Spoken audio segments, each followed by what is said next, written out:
How a widely successful game destroyed itself in 10 days. This is a brand new video by Mujin, who is going to be talking about love and deep space. I've heard about this, but slightly. I wouldn't say that I know, but I know someone who knows of this. Is a fellow female friend from China. Her ethnicity should have no bearings onto what this is. However, I would surmise that the vast majority of the player base may come from 3 Asian countries, which is Japan, South Korea. It could be North Korea, who knows? And China, obviously. But Southeast Asia is not excluded because there's a huge mobile market there. And we know from statistics have shown that predominantly the leading player base, when it comes to at least casual gaming, are female. And this game clearly is one that targets that demographic, although there might be some dudes who enjoy some cute dudes. So no, but seriously, I find this thing kind of nice and refreshing because, you know, we dudes have been catered to for a very long time with gacha games. As I would say, it's no longer about the modern warfare. That's why those games aren't that successful anymore. The best battlegrounds now are not being waged on PlayStation. No, they are being won single-handedly by dudes on the cellular devices. Goddamn jiggle physics. I swear, there was a period on this channel where I got into gacha when it came to Genshin Impact. At least that's the one game, and Honkai Impact, because those were the ones whose stories and character design I just very much enjoyed. But when it came to every other aspect about that, no. But like, I get the psychology of gacha and I get the enjoyment that people derive from it, okay? So I'm not shaming anybody by saying any of this. It just overall makes me happy, kind of, although this is more of a disastrous situation, to see cases like this, because it just means that we all are humans, right? We all can be catered to, and yeah, companies will be shitty to us regardless of who we are. But anyways, make sure to go and like and subscribe to the Emerging channel, and without further ado, let's get into it. If I had $1 for every time a Chinese gacha game player showed up to the development studio of their favorite game while holding a knife with the intention of assassinating staff there, then I'd be at least $2 richer. Well, hold on a minute. So, well, it appears both South Korea and Japan have a lot in common. When it comes to South Korea, I do remember that one thing about, what was the game? Oh, bloody hell. Basically, the thing that kickstarted that 4B movement, which had been brewing for quite some time, but there was an event about like a game developer, a female artist who had made a slight alteration to a swimsuit that got some dudes up in arms, getting absolutely insane, sending death threats and trying to confront her physically, which was made even worse by the fact that it was found out that the artist for the wetsuit H-mail skin was in fact a man. And, well, it wasn't a feminist. I mean, but yeah, South Korea and China are in the lead. Now it's all up to Japan, who is currently doing that just for mangakas and anime studios. This is actually not funny. I should not be joking about that, because people are going to the extremes when it comes to the things that they desire. And what's crazy here is that this second $1 would be given to me as recently as June 2026, when that exact thing happened. But as a bonus, it also came bundled with a package of literal cow shit, vandalism, and a large police response. Love in Deep Space is the most successful female targeting gacha game of all time, easily able to earn tens of millions of dollars on any given month of the year. They were, without exaggeration, on top of the world with no competition whatsoever until one day they'd decide to shoot themselves in the foot with a fully loaded shotgun. 1 week after announcing the biggest update the game has had in a very long time, they'd do something unprecedented, going back on their word and canceling the entire update. The immeasurable disappointment their community Petitions. felt would spark one of the biggest and most impressive global efforts in gacha game history, uniting people all across the globe to buy up entire city billboards, donating hundreds of thousands of dollars to Justice charity, for and Valko. even convincing Queso, of all people, to spread awareness about this injustice. Hold on a minute. They didn't bring out the character because they, the fans, said he was ugly. The crime of it all. Damn it, Queso, that's messed up. Stand up for us. Plays the God of War music. Because Queso is quite the unit. It's a big boy. If only, I don't know if he actually hits the gym or not, but he could make some serious gains. But this is wrong. And bear in mind, this is all truly nothing more than the tip of this iceberg, as Damn. it's easily one of the most complex topics I have ever covered on this channel. But it's not like I had a choice, seeing that my own community had left over 14,000 messages about this topic in my Discord server, and even went as far as compiling an amazing Google Doc about it. And Well, so, damn. why did this money printing machine decide to destroy itself? And Justice how for did this Valko. become a worldwide phenomenon? Well, without further ado, let's do this. Yeah. One thing, when dudes think that they can actually stand for the waifus, yeah, wait for you to attack the ladies' husbando. That will not stand. Alright, so most people agree that the first gacha game came out in 2010 and was developed by Konami. Dragon It was Collection. called Dragon Collection. The best way to Yeah. describe it was kind of like a knockoff Pokemon, where you went from dungeon to dungeon and collected as many monsters as possible. And in between certain levels, you'd receive a luck-based treasure chest that has the ability of giving you some really rare items that can boost your stats like crazy.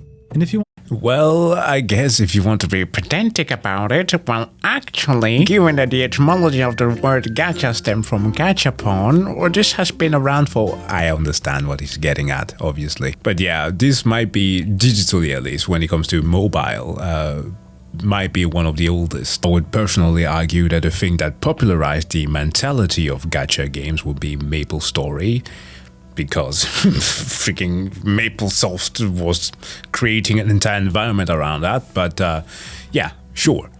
wanted to open more of these treasure chests now without having to go through other levels, then you could pay money to buy them. This simple mechanic that wasn't really popular at the time would change Konami forever. By 2012, their console game sales were slipping, but their social games on social platforms like Gree, meant to be played on mobile like Dragon Collection, were defying every single expectation. By 2012, Konami's net income was up 80% thanks to this game and other games on social platforms. And this made other developers, of course, take notice. Why is Yeah, I get that. Given that Konami, after having viewed a lot of what Sega was doing, Sega, again, for the people who may be unaware, has like two subsidiary, which is Sega Sammy, the ones who were responsible for, the slot machines, because they needed to remind people that, hey, Sega is actually something that originated from Hawaii, and gambling was something that we made there for the soldiers in the 40s. So yeah, they were responsible for the pachinko machines, and then of course later had the other faction of Sega, which made the games that we know today. But given that, as he explained, Konami was caught slacking, they started to shift more and more towards the pachinko machines. For everybody of you who may remember why some of the, let's say, Metal Gear games made it to pachinko machines, well, that was Konami. And yet somehow that led to Metal Gear Delta. What a world. But yeah, they took the slot machines and then integrated them into phones, so here we are. Konami making so much money? How can we incorporate this into our games? And so, gacha would start to take over Japan. But it would remain in Japan for a while because, well, the entire concept was from there. The word gacha comes from the word gachapon, which is essentially a vending machine that you can find in many different places in Japan, with each one having a different themed set of toys, figurines, keychains, etc. And after placing money in it, essentially buying a pull, you'd be receiving something randomly from that set. Now, You could get crickets and beetles. Yeah, that's the weirdest one. The Konami, funnily enough, is always them, have these what did you call it? Variation of life or something like that, where you can get beetles from gacha balls. So, I mean, you can get everything in a vending machine in Japan, but even weirder to be able to gamble, basically, getting a beetle. Of course, some items in that set will have a very low drop rate, making them rare and very sought after. And the whole point is to keep buying pulls until you get what you want. And that's kind of how gacha games work. Now, as I said, gacha games would remain niche and would be mostly focused on Japan for the longest time. But this, of course, would all change in 2020 when Genshin Impact would come out and bring gacha into the mainstream. Now, of course, it was helped quite a bit by releasing mid-pandemic as everyone was locked up in their homes. Yes. But one could argue that the reason why it succeeded so well was because it felt like a full-fledged game with gacha mechanics, rather than gacha mechanics with a game built around it. Due to all these elements combined, it still holds the Guinness World Record for fastest mobile game to reach $1 billion in revenue, achieving this feat in 178 days. And just to really illustrate how crazy this was, the previous record holder for this Guinness World Record was Pokemon Go. And that's not all, because Genshin Impact also holds another Guinness World Record, the fastest mobile game to reach $5 billion, which was held by Clash of Clans. Wow. And while it did rewrite certain expectations for gacha games, it didn't really rewrite the demographics that it was targeting. Gacha games have always been about targeting the single male with disposable income. Yeah, the good old otaku mentality, or when taken to the extreme, hikikomori, the shut-ins. Now, I'm not gonna claim that this is a mentality that's getting too romanticized, although it is getting very much featured in a lot of Japanese pop culture. But I would argue that it's simply because that's like the reality of many destroyed people, right? Who end up finding themselves in bad situation thanks to socio-economic situations. And so in the world where Shinzo Abe tells you to make babies although you can't afford one, the thing that you're left with instead of actually getting into a relationship is, I guess, this. Look at the characters that you can spend money on in some of the most popular gacha games in existence, and you understand very quickly that the targeted demographic has not changed. You don't even need to take my word for it. The CEO of Hoyoverse, the developer behind Genshin Impact, would, as far back as 2011, talk about this topic to investors. He'd say that the otaku have been suffering from huge psychological pressure and that they hope that they can play their games easily so that they can enjoy this feeling of being saved. He would then say that the games that they're making were specifically made for touchable devices because of a fairly innovative feature they came up with, which is the touch feature. Yep, it's fairly straightforward. This was for one of their first major games called Honkai Impact, and you could pretty much touch the very hot women they can pull for, and they'll react to it, which will also increase your friendship level with them, just like real life. Just like real life. But if you've played gacha games, if you've come across this logic, then you must have taken a step back at some point and asked yourself, yeah, I get it, the established demographic is men, but what about women? Yes, there's a lot of men that are lonely out there that would want companionship from a hot waifu, but let's not pretend that women don't want the same thing. I mean, come on, have you seen some of the books that some women read? One could argue that in some cases, they're even freakier than men. Okay, about the book thing. Let's be totally honest here. There's a difference in how these things happen. Goonology, the type that men have been exposed to, is largely due to marketing, given that we understood that sex sells, and we started selling that to young men. Now, you can definitely make an argument that, the same thing is happening to women, but that, I will argue, is mostly due to them now having the ability to publish this type of material, although they could not in the past. Like, let me draw you a little bit of a wild analogy, right? But it's business. Business pertains to business all the time. These things just work. There's a psychology behind it. The Second World War, actually the First World War, but leading on to the Second World War, we have soldiers who are being rationed with cigarettes, the Lucky Strikes, and you have George, George something, can't quite remember his full name, the president of the tobacco companies, who is looking at that and being like, hey, you know what, we're getting some pretty awesome reports from the soldiers saying that the smokes are allowing them to calm their nerve, and it's being super effective. More men are associating with smoking as a habit, and smoking is getting pretty popular because it makes them feel more manly. But some time passes and he thinks, you know what, we have some revenue lacking right now. What about, the other half of the population? And figuring out that they were quite lacking on some revenue, at least losing a huge reserve of potential buyers, he sought the help of a dude called Edward Bernays. Now, Bernays is actually the cousin or nephew, was it? Nephew of Sigmund Freud, yes, the dude with the mummy issues. But he is mostly known as the father of public relations. And he, with his help, started marketing smokes to women. Now, you must understand that at the time, smoking for women was something seen that was like just bad. If you were a woman who engaged in a similar behavior as a man, especially that, you were looked down upon like crazy, like, oh, you must be some harlot, you must be a lady of the night, because those are the ones who would have that kind of behavior and that kind of attitude. So Edward Bernays puts a twist on this by having models and like fashion people step on the red carpet for big events featuring smokes. There's this famous picture of an actress, I think, or a model who's walking with a dog holding a cig.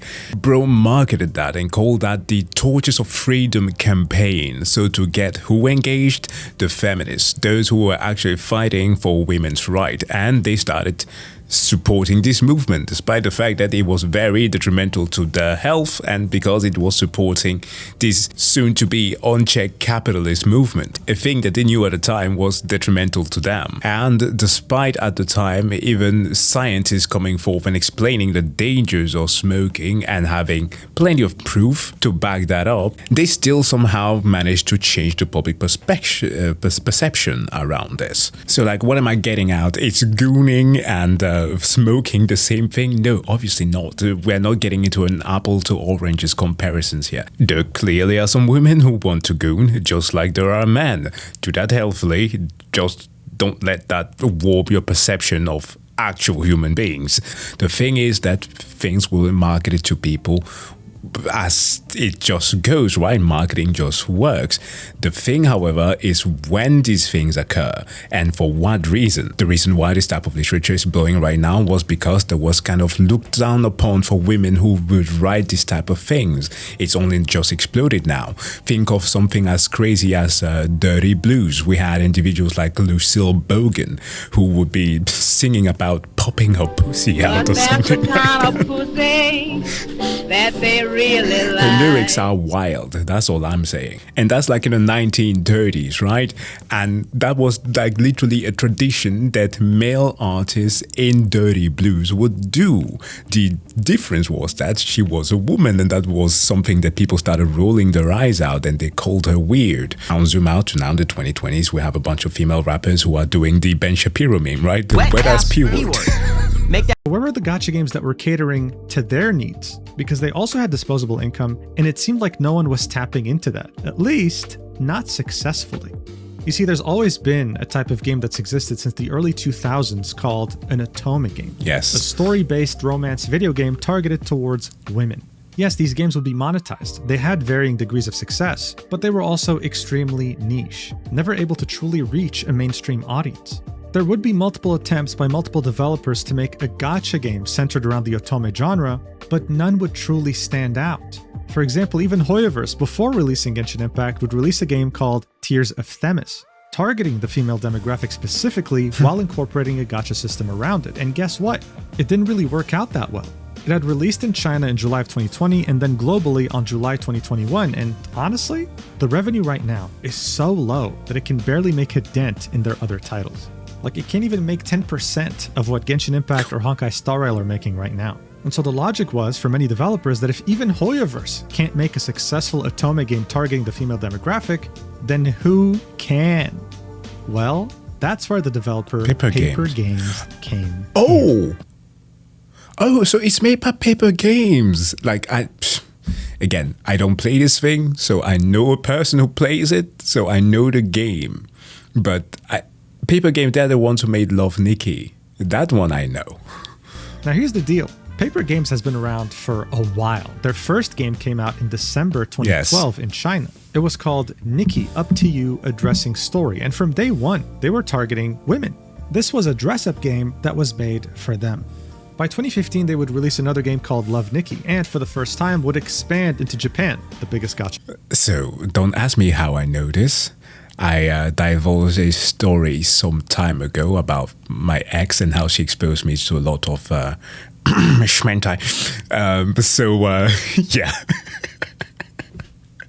Again, that's the thing I'm saying, man. Women are also body freaking, and I love that. I love that. It humanizes all of us, that we are just human.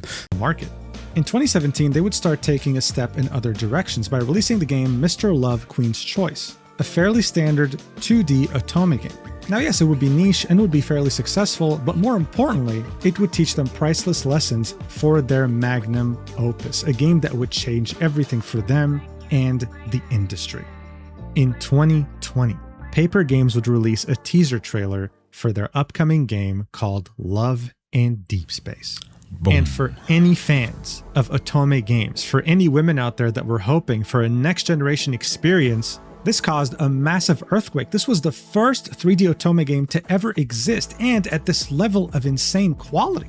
No one had done this before. No one was crazy enough to even come up with this idea. This shook the entire industry to its core, and many were very interested to see how it would end up performing once it would finally release. Here's the problem though.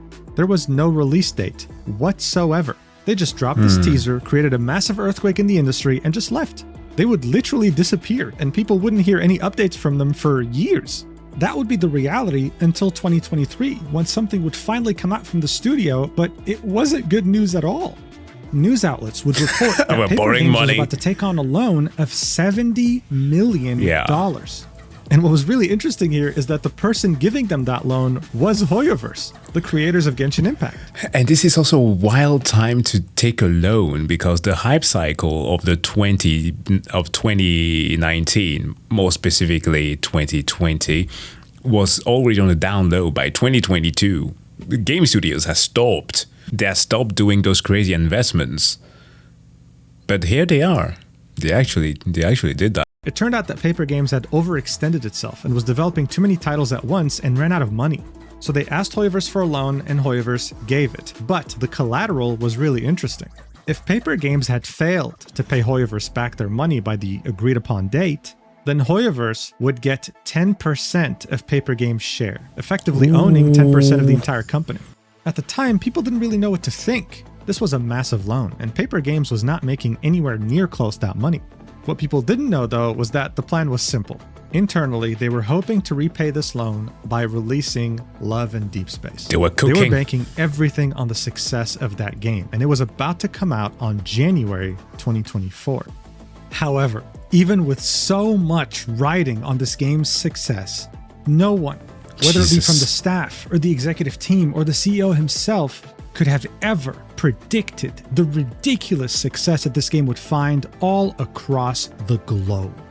This game's impact on the otome game genre was like what Genshin Impact did for gacha games. In 2024, Paper Games made over $1 billion. And you bet your ass that they repaid Hoyoverse every single dollar of that loan amount. It had done... I mean, those animations are pretty clean. It's like, what was the thing that came out? It was also announced in 2023, but I think it came out in early access last year.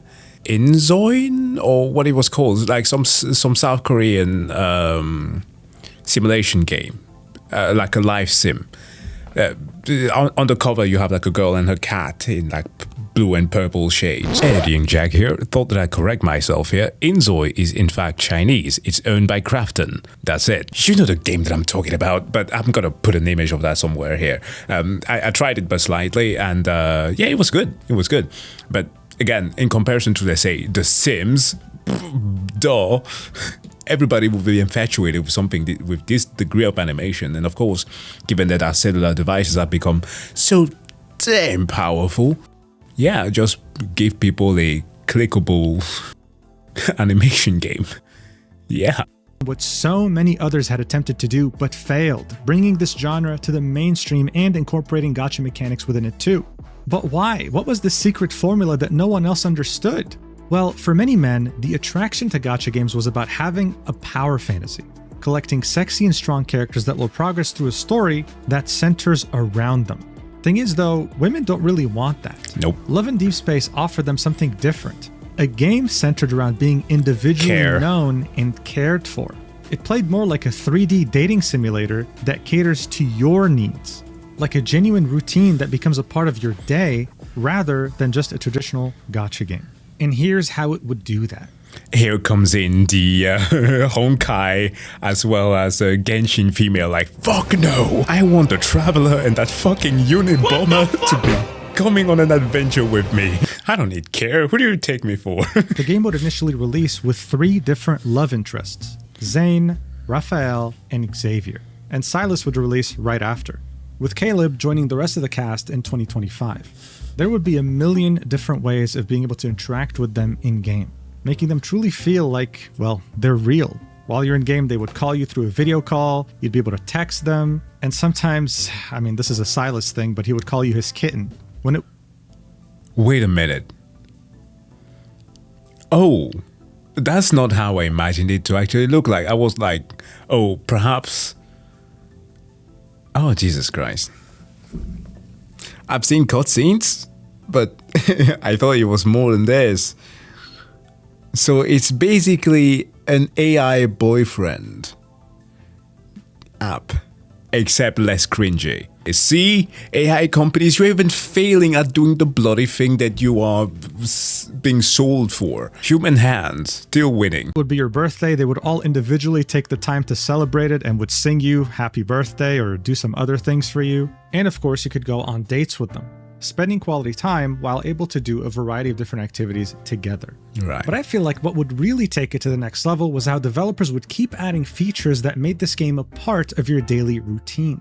Other gachas asked you to log in every day to get rewards, but here, you were being asked to log in to make your life easier. Like for example, look at this feature called Remind Me, where you'd get a notification on your phone from your favorite love interest reminding you of something important to you, like, I don't know, someone's birthday, or the fact that you have an important meeting coming up. And there'd be this other feature that would come out as well that you might have heard of called the Period Tracker. Now look, there are a lot of period tracker apps out there for women to keep track of their periods. It's a good thing. Deep Space was like, you know what, dude? This game is a part of your daily routine. I would recommend dudes to get a period tracker with your partner. Ew, Jack, what are you saying? That's so gross. No, it's not. It's actually very useful, depending on how your partner is with her cycle. If you are dating an athlete, that's a little bit different. But still, it can be useful because it lets you know how certain cycles affect their mood, their temper, and whenever you can get freaky. Might as well have that feature too. So when you would get close to your period or your first day of your period would arrive, you'd have your favorite love interest point that out and vow to take care of you while giving you extra attention while you deal with cramps from the 7th circle of hell. Wow. Now, interestingly enough, this whole period tracker thing was some sort of a Twitter controversy when it came out back in early 2025. Some people would call Love and Deep Space a Gooner game for having a period tracker. What? That's just Twitter being Twitter. Because if you're going to call this a Gooner game, might as well talk about the scenes where you're being figuratively railed. That's right, let's talk about monetization. How was this a gacha game? Well, I heard of romance. I'm gonna text my friend and ask her what the fuck. Okay, this took a turn. I'm invested now. well, you weren't pulling for the characters. You'd be pulling for something called memories. You'd meet the characters through the main story. So in other words, they'd be available to you for free. But memories are these special 3D cutscenes where you interact with these different love interests and, well, end up doing a lot of raunchy things. Yes, these can get really spicy. And it really caught me by surprise. I wasn't expecting this level of raunchiness when I streamed this game for the shits and giggles You back in streamed it? 2024 with the streamer Box2. Wait, am I giving him a lap dance? What's going on right now? Oh my god! Dude, what is this? We He's just get a free sweating! neck. Bro, goddamn! We're literally fucking. What's happening? Is that my tits? Hey, yo, is that your leg? Oh, that's your leg. That's your leg. Hey, man. Okay. Holy mother was sweating and hey. Oh man, he's bending me over. He opened your legs, bro. Yeah, it was definitely unexpected on my end. So essentially, this is what people spend their money on, okay? Of course, seeing that this is a free-to-play. Okay, I think that I will now never judge anybody. Anybody who has ever spent too much time staring at an in-game Nikkei animation, okay? I will not do that. And just to make it clear, I'm being very specific in my words here.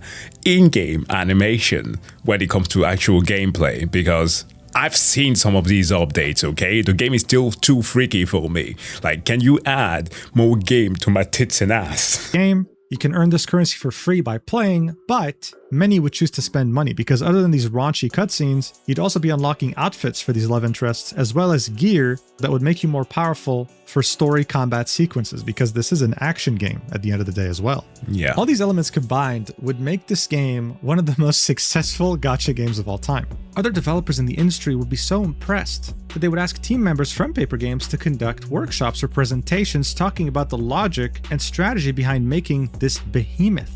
Like this presentation that was conducted back in March 2026 in the Game Developers Conference. It will be called Designing Crush-Worthy Characters in Love and Deep Space. This would be fascinating because in this presentation, the lead character designer would describe how the team designed characters that millions of players became emotionally attached to.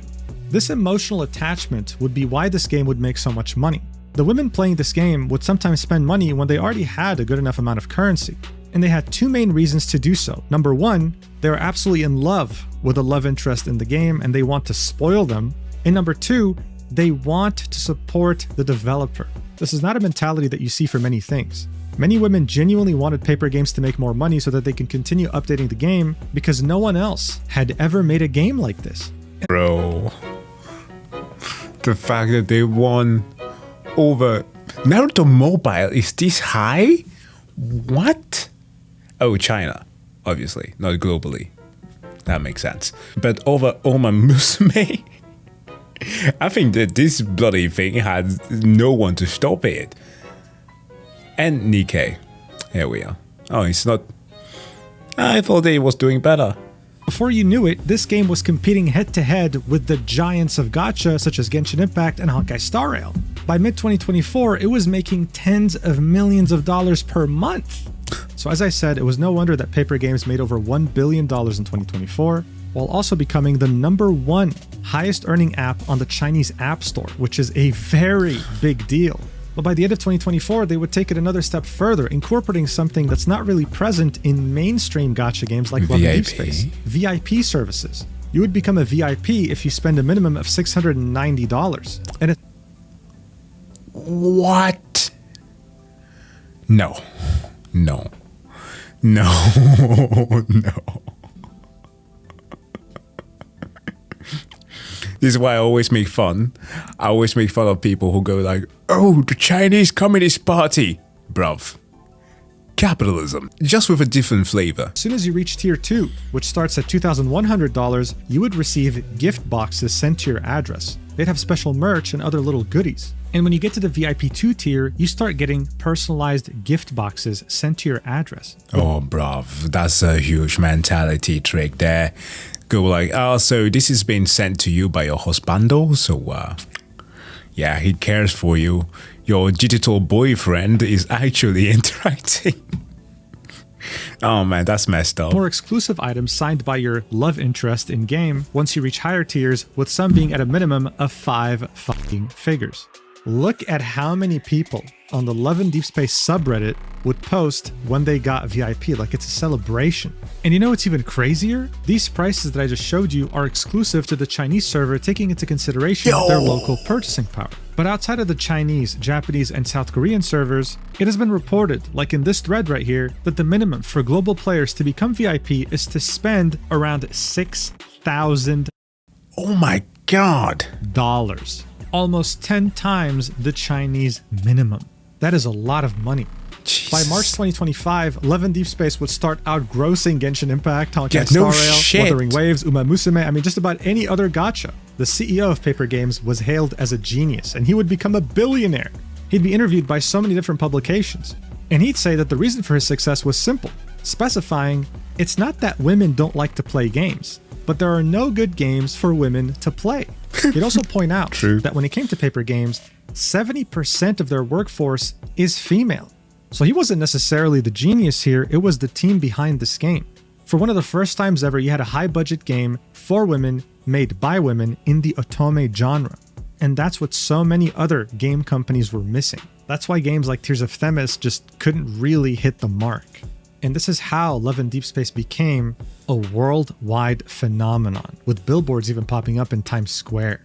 I mean, it would become such a phenomenon that you'd have media publications like Reuters making mini documentaries about how this game took over women's love lives. Bro. Listen to how they would describe it. Chinese civil servant Zhou is in a 6-month relationship with her first boyfriend. He's a wavy-haired, handsome painter. He's also fictional. Qi Yu is one of 5 romantic interests to choose from in Love and Deep Space, the world's biggest mobile dating game with some 80 million users, according to research firm Sensor Tower. It's important to understand one thing about China, okay? I don't want to make it sound as if that's like a unique problem just in China, but I think that when it comes to like the more extreme ends, we have seen examples from Korea before, right? With the absolutely insane declining birth rates that have fallen down to, what was it? 0.8. And in 2023, it was 0.72 kids per woman, the lowest ever recorded in history. In Seoul, fertility is even lower, around 0.55. Yeah, you are not even getting a full child per household. But China has been at it for a very long time. The birth rate have been declining so bad, and I think it was around 2020 that it was at its lowest since the Mao times. But that had to do with Shengnu, or the term leftover, which is usually applied to a lot of women. Given that these were like the more millennial, right?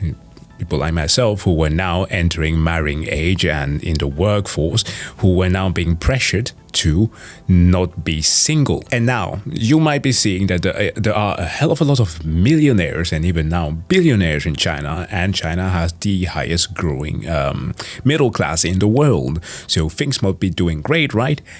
No. Whether we're talking about societal pressure, people living in rural areas, or people who are quote-unquote just picky, because that's a thing that are being told about Chinese women, for them being too picky for husbandos because of the declining birth rates, which every country in the world is dealing with, which ends up resulting in that there are no replacement workers to provide more to the government. They're being pressured more to have children. The thing, however, is that if you actually want people to have children, well, give them the opportunity to actually do so, right? Better social services, give them housing, at least housing. And the thing that is extremely wild about this situation is that, especially in China, who put, because of this false understanding of how population was actually going to be working because of a book called The Population Bomb, they enacted the one-child policy, which did not even favor girls to begin with and forced families to have but one child. So this was largely a self-inflicted problem. It's only now in recent years that Chinese families have been allowed to have up to 3 children. And so instead of helping women along, what are they doing? They're shaming them. And women are not the only ones here, right? There are a lot of single bachelors who, in especially rural area of China, who are unable to get married. And sometimes, of course, not willing to. And I think celibacy should be totally fine. If a person does not want to engage in that, don't force them to. But for the people who desire, if you are the government, help them. But obviously, depending on the individual cases, you might have different stories. I don't know how this lady's story is about, but yeah, that's how generally the perception is seen when it comes to the politics of it. Insane amount of users. But yeah, this app did such a good job of incorporating itself into your daily routine that it kind of made it meaningless for many women to even seek out a boyfriend. It was that crazy. There'd also be a couple different documentaries by the publication South China Morning Post. In one of them, they talk about women that would specifically hire cosplayers to dress up as their love interest from Love and Deep Space and go out on dates with them. And in another, they would do the same thing as Reuters. Talk about No way. They borrowed the Japanese trend of borrowing a boyfriend for a day. That's been going on since like the mid-2000s. Damn, Japan, always ahead of time. how some women were replacing real-life men with, well, Love and Deep Space love interests. Such massive success comes with its own fair share of critics. And by 2025, you'd have multiple media publications come up with a narrative that it's because of games like this, these otome games, that birth rates were declining. A lot of criticism would be directed towards the game and the women that were playing it. Some of these women would start blaming incel culture for this, while others would point out that it's just simply because it's popular. This new dynamic would lead to some nasty fights within the gacha community, like how, for example, on the Chinese internet, some Love and Deep Space fans would go head-to-head with Snowbreak Containment Zone fans, a game that heavily targeted the male demographic. Right. Things got very nasty there, and I would need to make a whole video to do it justice. But it did end with the government intervening and pretty much censoring the hell out of Snowbreak. But it's just an example to illustrate to you how this huge wave of attention that this game got didn't... Wait, what?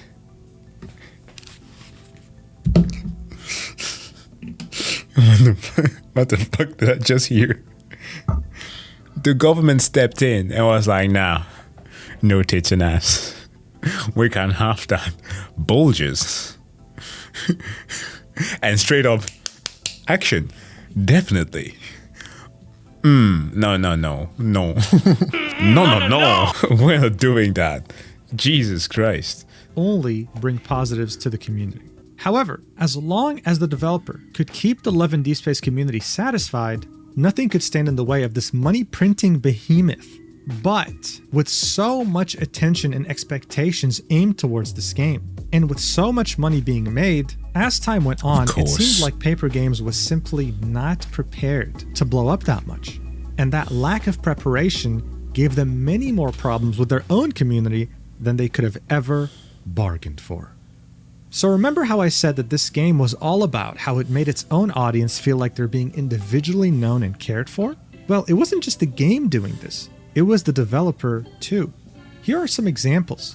Throughout the year, there will be multiple time-limited events in the game, like other gacha games. And whenever that would happen, they would take the opportunity to make these educational videos directed towards their female audience that taught them different things that they could find useful, well, as women.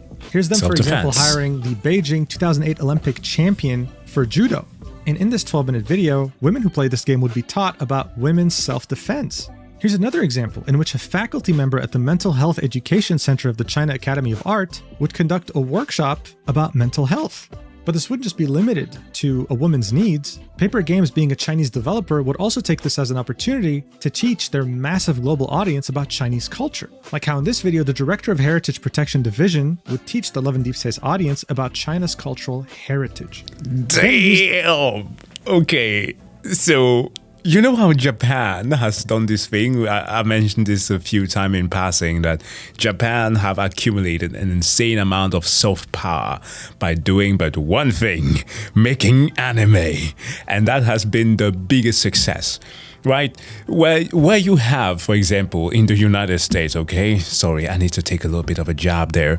An absolute doofus who cannot, because of his bloody ego, and affinity to always feeling self-centered, step away from the Spanish team, which has the problem, but at least they beat Argentina, they beat racism, because he knows the power of a photo op, that this dude does not understand how much aura he loses and power he loses to the United States by doing shit like that during a World Cup and a lot of the other things that he did. Japan and now China, through a fucking game, is getting so much soft power by introducing their culture in just, you know, sliding it in there to a game. That's how you get people. The game's revenue to fund things like this made many women express the fact that this wasn't just a community or a developer, this was a safe space specifically for women. You can see this expressed in so many of these different comments. I'm not really making it up. There are people saying that they're literally crying watching the self-defense video, and this comment right here I think sums it up, saying, "It's crazy and also super amazing how a dating simulator is inspiring me and others to take care of ourselves, recognize our self-worth, and even learn self-defense." This is what Love in Deep Space was for so many people. But unfortunately, as time went on, this priceless relationship built on trust would start having cracks form in its foundation due to bad decisions made by the developer, mostly relating to the game itself. What do I mean by this? Well, FOMO. Let's go back to the example of Genshin Impact. It makes a lot of money, and in return, it's meant to give you constant updates. One update typically lasts for 40 days. Then the next update comes along with new events and, more importantly, new story, advancing the plot that everyone's playing the game for. Every update would also typically have 2 brand new characters that you can pull for. And every year, you'd have a major update that would introduce an entirely new region. Now, as I mentioned before, Love in Deep Space does have a story mode.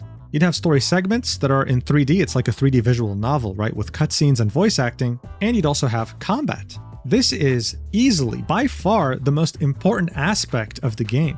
Story is what allows you to meet the new love interests that release, while also advancing the plot with them in it. Because they interact with each other as well. They have stories that tie in together and they know each other, sometimes being friends. So while yes, many players get very excited about pulling for a banner because it involves a raunchy cutscene, if you had to ask them whether they prefer getting a banner of their favorite love interest or more story, the majority of them would always choose more story.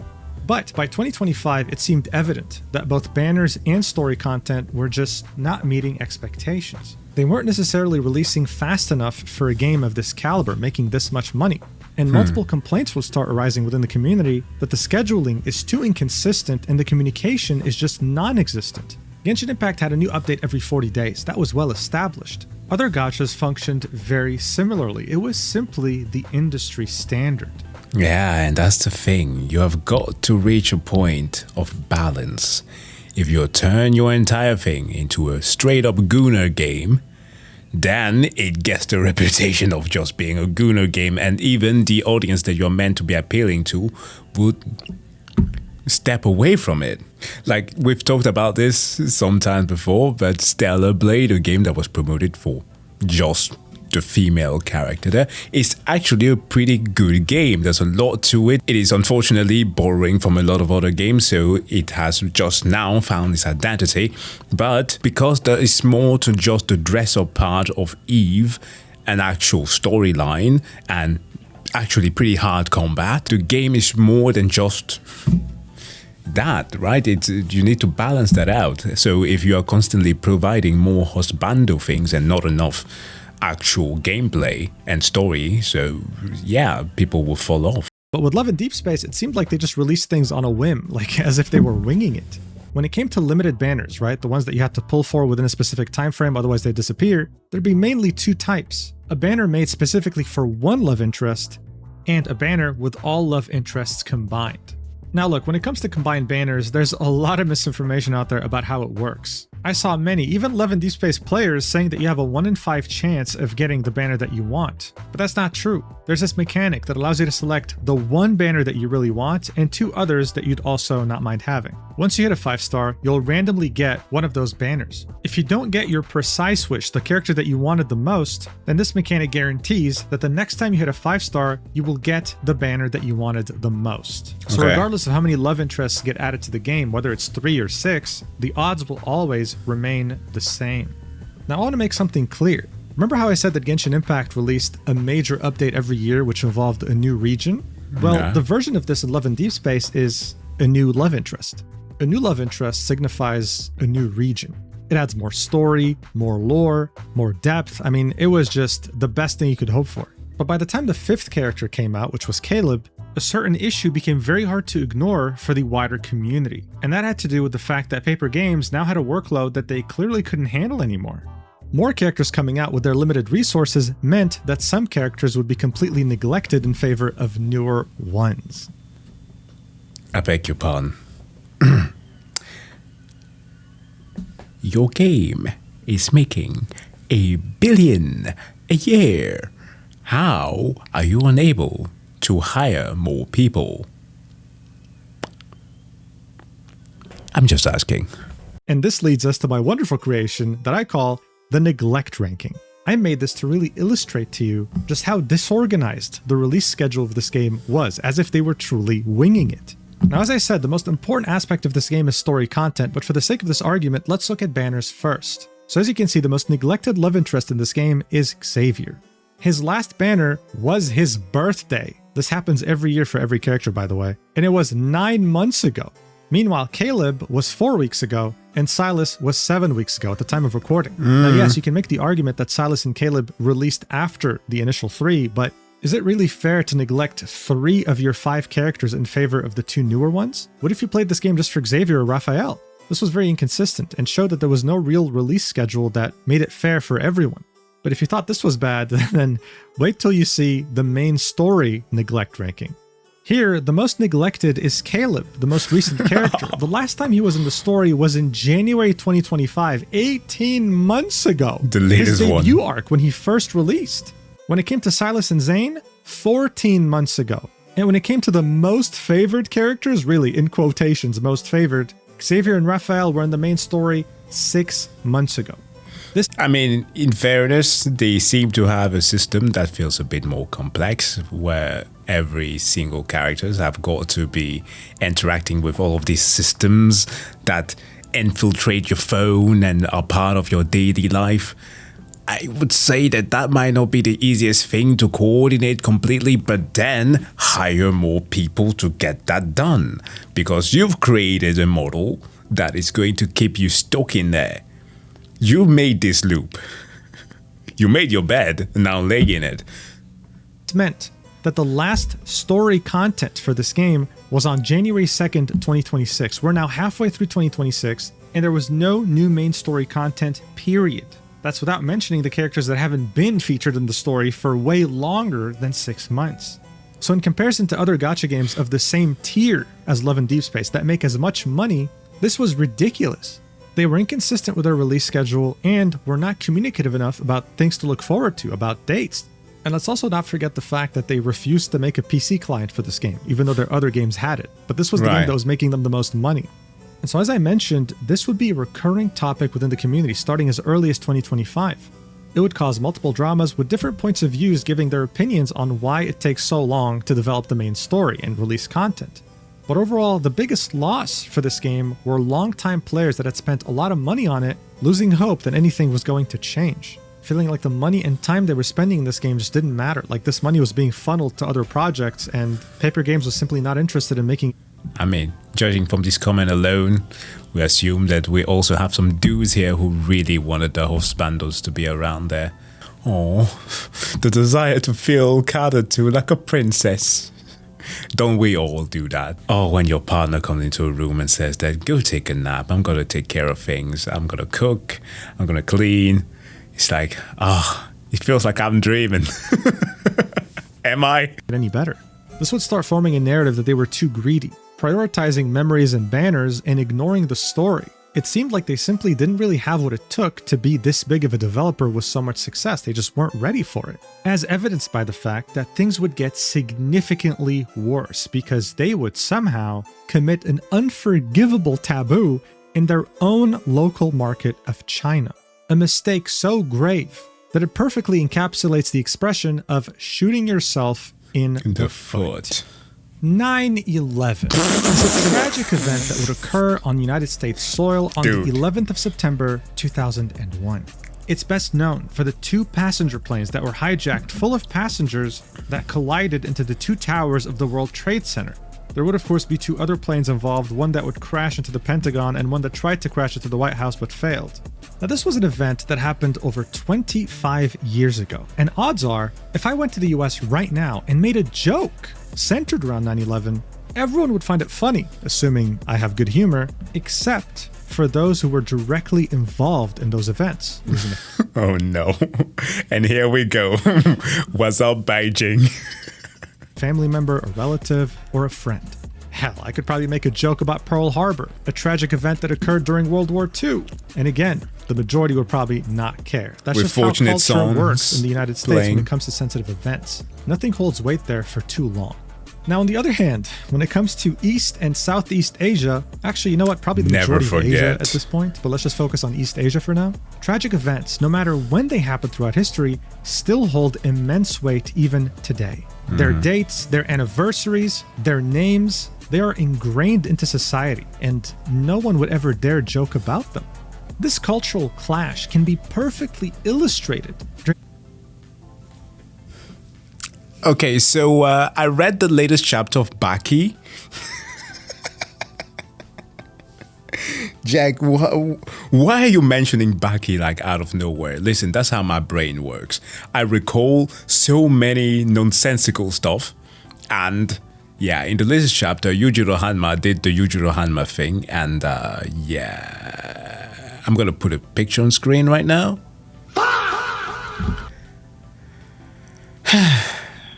What is Itagaki doing? Why does he continue to make Baki stuff? At this point, it's just Yujiro glazing, but like for the weirdest reasons. The meeting between President Trump of the United States and Prime Minister Sanae Takaichi of Japan. Trump would make a Pearl Harbor joke right to the Prime Minister's face and laugh it off. This is something perfectly acceptable in the United States. This is passable. Takaichi, on the other hand, I mean, you can see the facial expression on her. She was mortified. If she would have made a Pearl Harbor joke, or hell, I don't know, a Hiroshima or Nagasaki joke in Japan, she'd get impeached within less than 24 hours. That's just how the culture works there. And so, this is why it was extremely clumsy and stupid and tone deaf for Paper Games, a Chinese developer, to release a lore chapter on April 2026 about the character Xavier, where they talk about human experimentation and other dark themes, while titling it Test Record A0731. No! No, you don't do that. You don't do that, you dumb. Dude, if there's something that you are not to mention in regards to China and Japan, it's history, right? And Korea, of course, because Japan, Jesus Christ, like literally the thing that I mentioned before about Japan and soft power, right? Them, until World War II, literally hearing the Imperial March playing in the background, and them afterwards. Anime music of the wazoo. But you ought not to mention events like the Nanjing massacre, the labor camps, the way that they treated POW, how even before the war they were destroying other surrounding countries' culture, and especially one of the ones that you ought to never mention, Unit 731.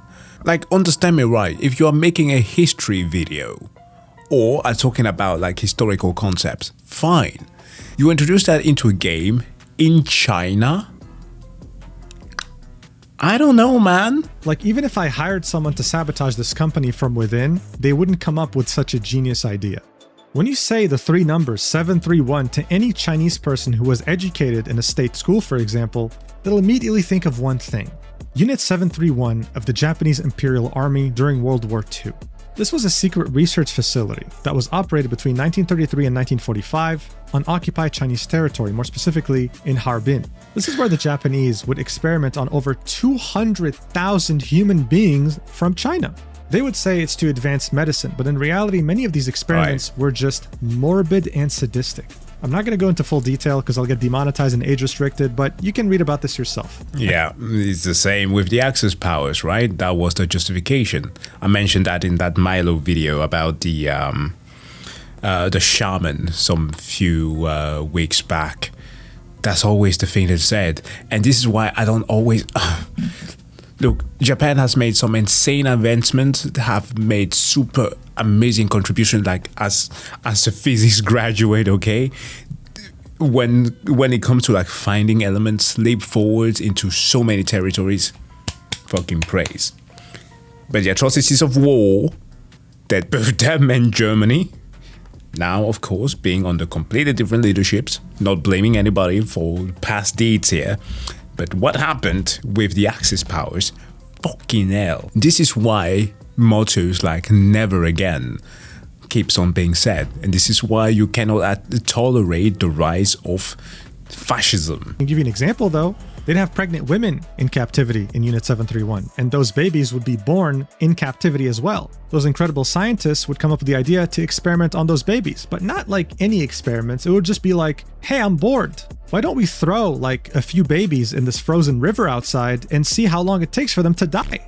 Yeah, I wish I was making things up, bro. No, this was it's Unit true. 731. This is well known in Asia, specifically in China, because of how horrendous it was. But it's not really taught to Westerners. It's not taught in schools.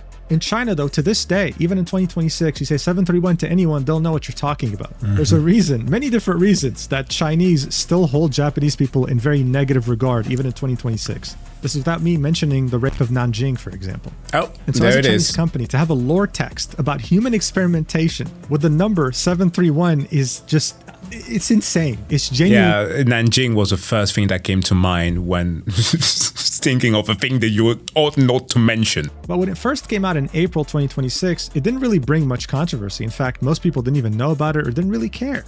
The reason why I'm telling you about this right now is because this is going to bite them in the ass very badly later. For now, though, the Love and Deep Space community okay. was laser focused on one thing and one thing only. When is my story content going to come out already? But here's the thing. Ever since the game released with 3 characters, there's always been a coming soon text on the bottom right, indicating that there's going to be more love interests to come out. And so when Silas and Caleb released, their updates were so major because they came with more story content, with banners, with all sorts of things. And so many were wondering when this 6th character was finally going to come out, because this meant more story finally after a 6-month drought. Well, around the end of June 2026, the Love and Deep Space community would finally get an answer to this. And while this was meant to be a period of immense joy and excitement, it ended up turning into the biggest existential threat that this game and studio have ever faced since opening their doors in 2012.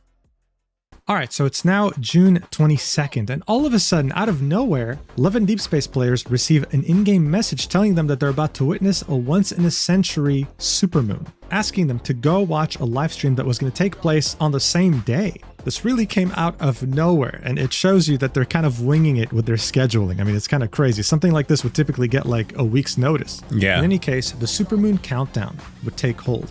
People waited with bated breath to see what this announcement was going to be, and then, all of a sudden, it was right there. A new character would be announced, Valko. Half wolf, half human. And as you can see by the chat, on the global live stream that has almost 1 million views, Woof, woof. the community was extremely excited. All of them spamming, ow, The wolf. like a wolf, unable to wait to see him in action, both in combat, but also the story, because a new character, as I said, signified a new region. So this was huge. However, in another live stream they would do shortly after, they would announce something else. Another major feature, which was the Home 2.0 update. You'd have a home that you can hang out with your love interests, and this time around, they were adding a kitchen where you can cook together with them and take pictures, etc. However, in the announcement trailer, they would use this sentence saying, "Never bathe in the pot." This was very, very tone deaf, just like with the whole 731 business.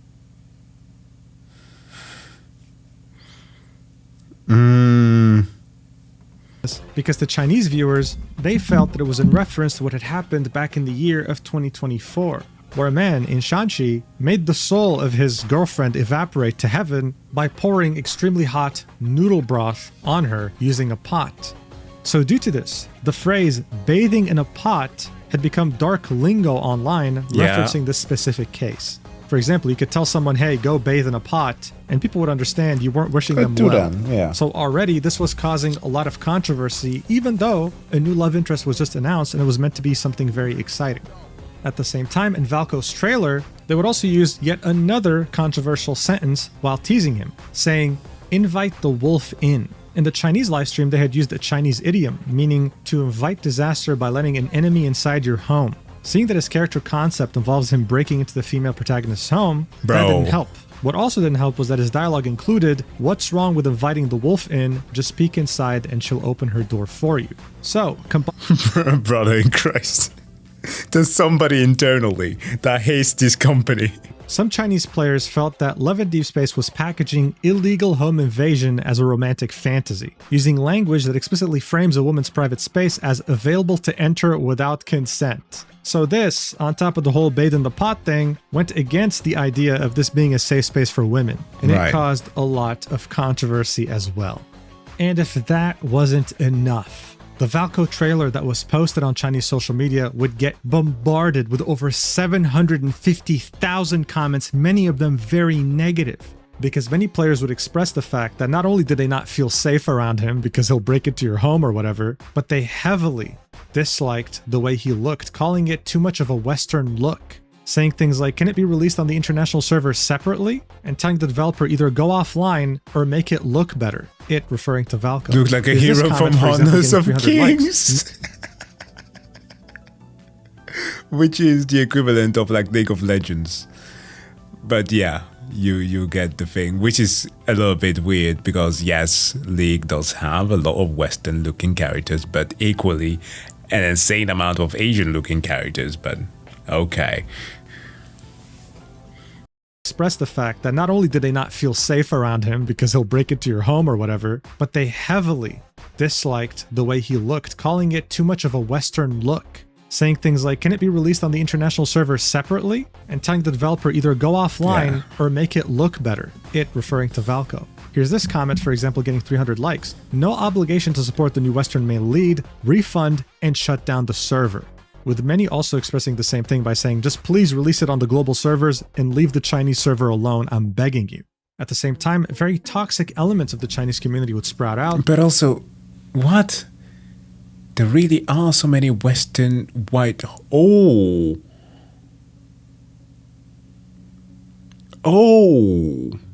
Wow. Okay. Well, then it speaks to this thing again about how China has still a homogeneity problem. Yeah, I know plenty of foreigners who have settled down there, who speak the language, have lived there for years, and have been to exchange programs and are helping people, contributing to society, but still to this day, they are feeling some tensions. And it's weird, and especially if you then decide to get into the dating market. And would start insulting Western players, calling them Western white whores, while also telling Paper Games, hey, you fucking forgotten who your main donor is. You've forgotten who makes you the most money, us, the Chinese players. There will be some very nasty comments all around made towards Westerners because of Valco being teased. But it wouldn't just be his Western look that would turn them off. It'd go What? It should be an African refugee? Yo, listen, I know I've watched the World Cup. Usually when I watch the World Cup, it is to feel a bit more patriotic, right? Unfortunately, both my country of birth and the one that I'm living in have not qualified, so I could not wear either of the jerseys and feel proud. But I've celebrated vicariously through other teams that I actually like, because there are some players from leagues that I genuinely find are awesome. However, the just random strays that black people have been catching for simply playing has been insane. So pardon me if when it comes to like racial epithets and like wicked jokes, my spidey sense are tingling a bit more than usual. So like when I encounter something like this, like bruv, excuse me, when has any African been featured in the game for you to summon this out of nowhere? My brother in Christ, racist and false equivocations, man, they go hand in hand. of Valco being teased. But it wouldn't just be his Western look that would turn them off. It goes back to what I was talking about the community grievances that had started spawning in 2025. The whole idea about the inconsistent release schedule, how some characters were getting main story releases and some others weren't, and for some reason there'd be complaints about the fact that the gacha odds are now worse with a 6th character. Instead of having a 1 in 5 chance of getting the banner you want, you have a 1 in 6 chance. I really have no idea why this became a thing, because I explained in this video how the banner system works. I guess we can call these people LARPers.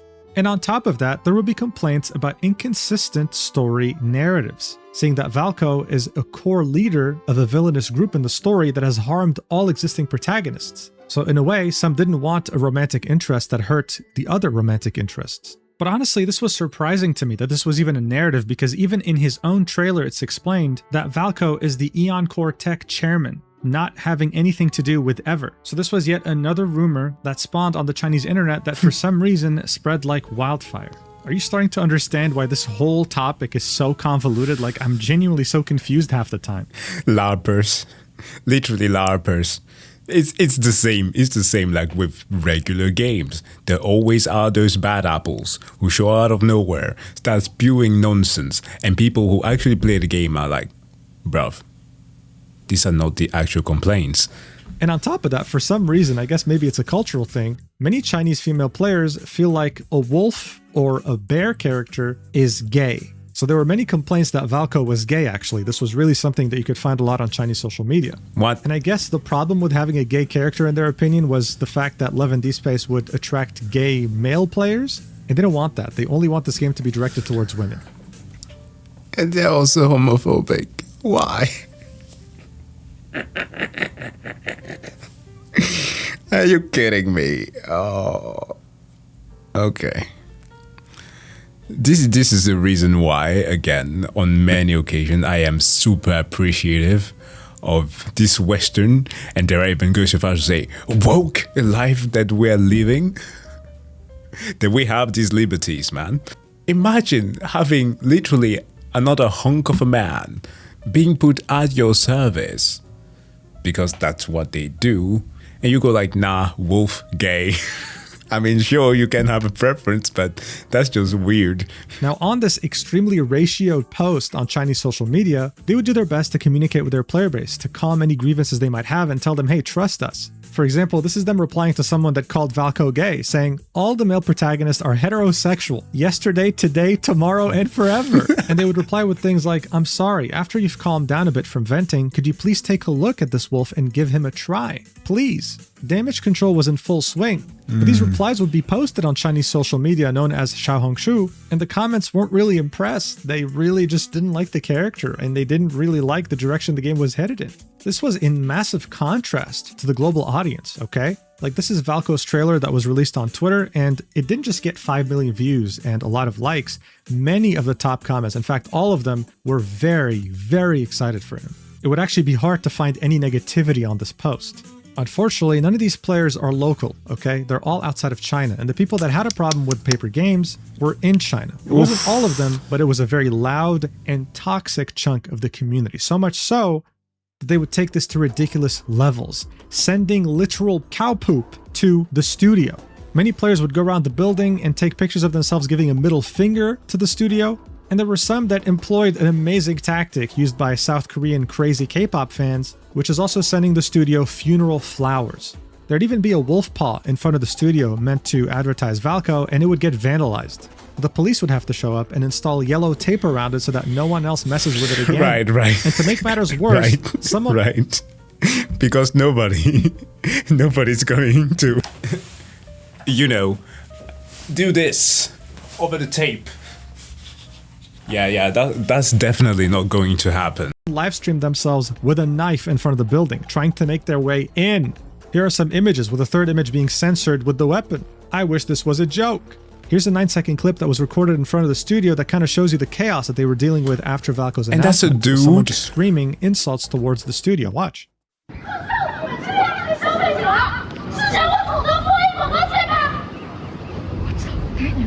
And so soon after, this would start being reported on by international media outlets. And on top of all this, Love and Deep Space would lose over 1 million followers across all their Chinese social platforms. This was a very big deal, and it was becoming uncontrollable. No matter what they tried to quell the damage, it was done. And naturally, I would imagine that things only get worse from here. But that didn't mean they wouldn't try anyway. On June 27th, 2026, just 5 days after the initial announcement of Valko, Love and Deep Space would make an announcement for the global audience, in which they say, Dear Deep Space Hunters, recently the development team has received a great deal of feedback and many suggestions regarding the game. We have also heard your concerns about the team's capacity to consistently deliver high-quality content in the future. So this has to do with their inconsistent updates, right? We would therefore like to take this opportunity to respond with the care that your trust and expectations deserve. From the very beginning, we have hoped to make Love and Deep Space a romantic world that continues to grow alongside every Deep Space hunter, a world filled with more diverse experiences and lasting companionship. This hope has guided us throughout the game's development and remains at the heart of everything we are working toward. The development of Valko and his related content is part of the long-term content plan for Love and Deep Space. However, we recognize that the way the information about Valko was presented did not give sufficient consideration to your expectations and concerns regarding the game's future content plans. As a Right. result, many hunters have been left with questions and worries since Valco's initial announcement. We sincerely apologize for any frustration and unease this has caused. We have also heard your concerns about whether future content can continue to be delivered consistently without compromising on quality. Please be assured that the The Love and most Deep Space important development part. team has continued to grow since the game's launch. The main story chapters you have been waiting for are currently in active development. The stories of Farspace Colonel Caleb and Onikinus leader Silas will continue, and a new series of Solar Slot Memories will also be arriving soon. The development team will continue to deliver richer game experiences and high-quality content on a consistent basis. We also understand that these concerns are not simply about the pace of updates. They come from how deeply you care about Love and Deep Space and the love interests who have been by your side throughout this journey. It is Right. because you cherish every moment you have shared with them that you hope this companionship will continue for many years to come. For this reason, we want to make this commitment to you. The stories, companionship, and future of every love interest will always remain an essential part of the long-term plans for Love and Deep Space. This will not change for any reason. Enclosed with this letter are Deep Space Wish 10 and Empyrean Wish 10. Please log into the game before July 23rd to claim them from your in-game Dude, mailbox. it was... Once again, we would like to thank every Deep Space Hunter for the encouragement, honest feedback, and support you have given us. It's throughout just this month. We know that it is your unwavering love and support that give meaning to everything we do and guide us forward. In the future, the development team will keep working hard to bring you more high-quality content and a better game experience worthy of your support. We hope you have a wonderful day in Lincoln City and many more wonderful days to come. Signed, the Love and Deep Space Development Team. And so look, this was in reference to the fact that in this game there's currency. Currency you can earn by playing the game that you can also Right. buy. This Now you announcement for got it from Valco free. came out of nowhere. Some people were probably not prepared, didn't save up enough to be able to pull for his banner, and they didn't really want to miss out on the memory. This was Love and Deep Space acknowledging that the announcement came out of nowhere and that in the future they would keep them updated ahead of time while also taking into consideration that they should probably have a more consistent schedule that takes every love interest into account. This gave hope to many global players who might have had grievances with the game's development schedule, and many had a lot of optimism. But for the mainland one, they didn't care. All they wanted was it to be focused on China. Like, to a degree, I get that. I understand that. But obviously, when you get international, things are different. It would be the equivalent of how it is that Marvel movies, for example, have to cater to a certain degree to Chinese audiences, right? There's some things that they are not allowed to show, so there are some alterations to the Chinese version that are released over there. I think it's stupid, right? People, no matter where they're from, should be able to consume art in the way that it was intended to be consumed. But then again, it makes it a little bit difficult with this because this is not art per se. Don't misunderstand me. I do consider a lot of games to be art. There are some stuff that I genuinely consider to be slop.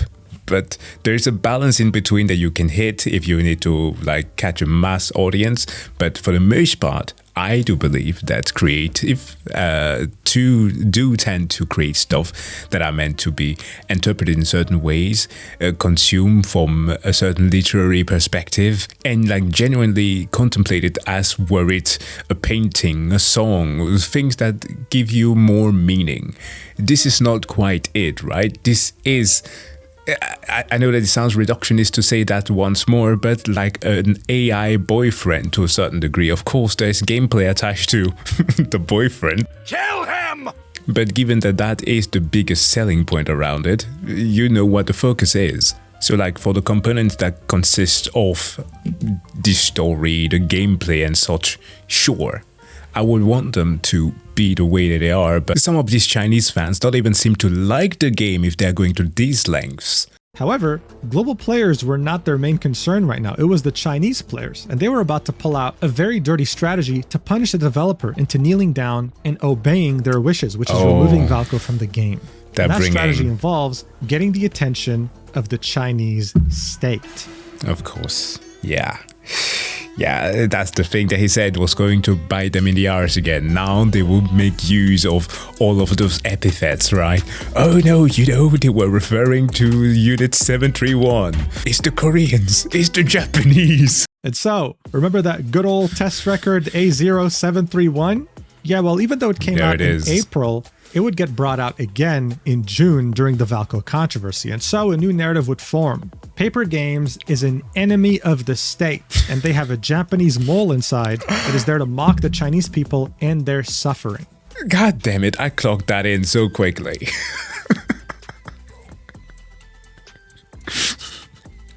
We've got some Chinese chuds in the audience.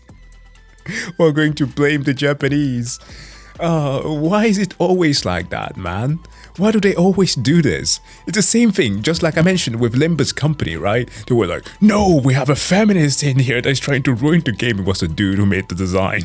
We have a Japanese spy. No, it's actually a Chinese person who makes this. So within just a few days after Valko had been announced, this narrative would spread like wildfire, so much so that it would force Love and Deep Space to make a statement on the 29th of June talking about it, as well as the other grievances the community had. It would be posted on the Chinese social media website known as Weibo. And here's what they'd have to say after translating it through Google Translate. Recently, we have noticed many discussions circulating online regarding the game and promotional content of Love and Deep Space. We sincerely apologize for any misunderstandings and negative experiences caused. Thank you for your continued attention, and we will humbly accept opinions from all parties. To avoid such content affecting the gaming experience of our players, we would like to clarify and explain these issues as follows. Number 1. Date controversy in the world's depths. Harmony with Light and Dust. We received feedback from players that the Harmony with Light and Dust update on April 21st contained a number that could easily lead to misunderstandings. We took this very seriously and immediately conducted an internal investigation. It has been confirmed that the number is a fictitious date, a placeholder without any actual meaning, and has not been packaged in any way. We fully understand the potential misunderstandings that this random number may cause and will complete the online modification as quickly as possible today. This issue exposed the lack of sensitivity among some members of the development team. We will strengthen training to prevent such situations from recurring. We will also further improve our internal review mechanism, paying attention to every detail to ensure the quality of online content. Right. Number 2. Controversy arising from some marketing copy. In the promotional material released on June 25th, marking 3 days until the livestream's countdown, the phrase, taking a bath in a pot, was accused of containing a suggestive reference. In reality, this copy was a teaser for the upcoming Home 2.0 update's kitchen gameplay, written in a non-everyday style to match the livestream's Strange Tales of Rules theme. So this is badly translated, but what they were saying was the teaser was like in a horror theme, and this was meant to match this horror theme. This is why they used that phrase. It had nothing to do with that incident that happened in 2024. They would then continue and say, due to the widespread circulation of misinterpretations for this content, all related content has been removed to avoid unnecessary confusion for players. We urge everyone not to believe such rumors. Furthermore, the inviting the wolf into the house text in the trailer released on June 28th, The Law of Instinct, is simply a copywriting element related to the new male protagonist's werewolf identity and has no other meaning. We have noticed... No. Some people are still going to say that, no, but it's gay. Come on. Dude, this is the thing about fandoms, right? Lack of clarification and like outright direct exposition is usually what makes fandoms. Like, think about all of the alternative works that have spun out of, let's say, Harry Potter. Harry Potter had his own problematic things, but some people have ended up writing things that are not just, you know, archives or our own type of fantasy work, but even there we have had plenty of work that has sprung out to be amazing. And the same thing with the original Star Trek, right? Star Trek spun out one of the greatest fandoms of all times. And this was mostly done because of online theorizing and speculation around a thing that was not exactly extrapolated and or directly explained by the creators themselves. So there is some validity in having people speculating about what might be. But as soon as you start spreading negative rumors without having any basis whatsoever, you end up having the agenda. And this happens in every fandom. If you're a One Piece fan, you know of Agenda Piece. We kind of meme these things, but there are literally people who believe in this stuff. And it's so sad that now they try to get the government involved. Some controversy surrounding this text. To avoid affecting the player experience, this text and all related materials will be uniformly changed to Pure Love Wolf King. And then in the last part of the statement, they would clarify, we don't make characters specifically for one audience or demographic. This idea that it's a Western male character is just not true. And also this rumor about us being an all-gender-oriented game is utterly absurd, ignoring our consistent positioning as an otome game. In other words, no gays allowed, okay? This is a female-only game. Stop with these stupid rumors. They'd also defend themselves. As a Chinese company who have always considered this our responsibility and have never stopped promoting Chinese culture overseas. Like, they just took a stand here and reminded everyone, yo, these rumors are absurd. We do so much to spread Chinese culture overseas to Western players. You saying that we only care about Western players and don't care about Chinese players is ridiculous. And so this post would get over 1.6 million likes, but also over 200,000 comments. The top comment would be saying, "I'd rather take Valco off the shelves." With over 136,000 likes, the reply to that would be, "Remove Valco from the platform." And another reply would say, "Our demands are, number 1, remove Valco. Number 2, compensate for gacha resources. And number 3, the production team should deeply reflect on their own problems and issue an apology, while promising to not add any new male leads." In fact, Okay, there was some problematic wording, the addition of a number that should not have been there, and a mistranslation or equivocation to an event that happened. Beside that, and of course, mismanagement of, release schedules that made people who actually have an invested interest in spending money on these things on the release of the new boyfriend would miss, okay? So 4 legitimate reasons. Beside that, I see literally nothing wrong. Perhaps that's just me, but are these people crazy? all the top comments are just shitting on the developer, saying that they deserve all the controversy going their way and that this was a bad statement. Now, new rumors were popping up. Paper Games was arrogant. They don't know how to apologize. They don't know how to take a step back. They're an enemy of the state, and they're not even apologetic about it. What didn't make it any better to Paper Games, honestly, is the fact that they would replace the 731 number with 611, which was another No, come on. Even I fucking know this shit. that involved Japanese forces invading the town of Daojiao. 3,000 villagers were rounded up and killed, and you know how stories go with the Japanese, okay? They're literally the evil villains of Asia up until after World War II, when they became the anime central capital of the world. I really need to specify here though, I haven't seen a single screenshot showing that whole 611 mistake. This most likely seems to be yet another false rumor created on the Chinese internet that spread even to the West. But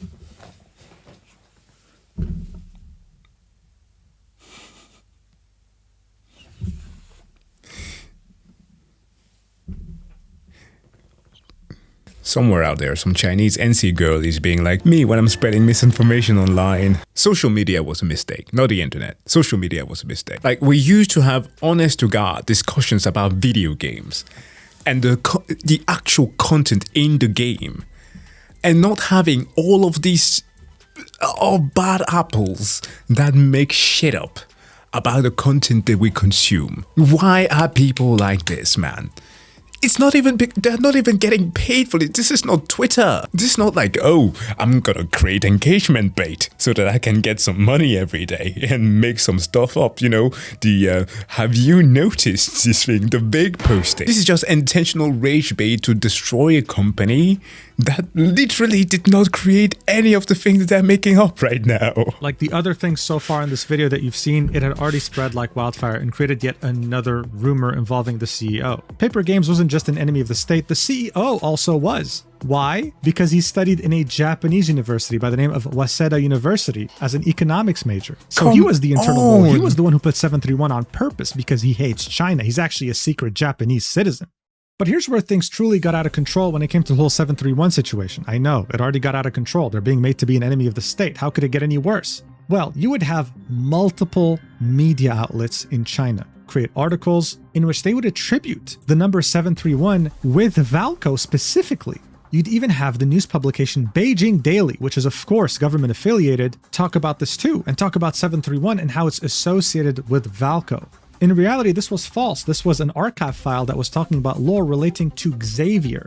But this misinformation had spread so far and wide because it was literally being talked about by news publications that many took it as fact. Oh, so Valco is not only ugly and looks like a Westerner and doesn't care about the Chinese audience, but he's also an insult to Chinese culture and China as a country because 731 is associated with his lore. That's false, and many Westerners also were caught with this misinfo, believing it to be true.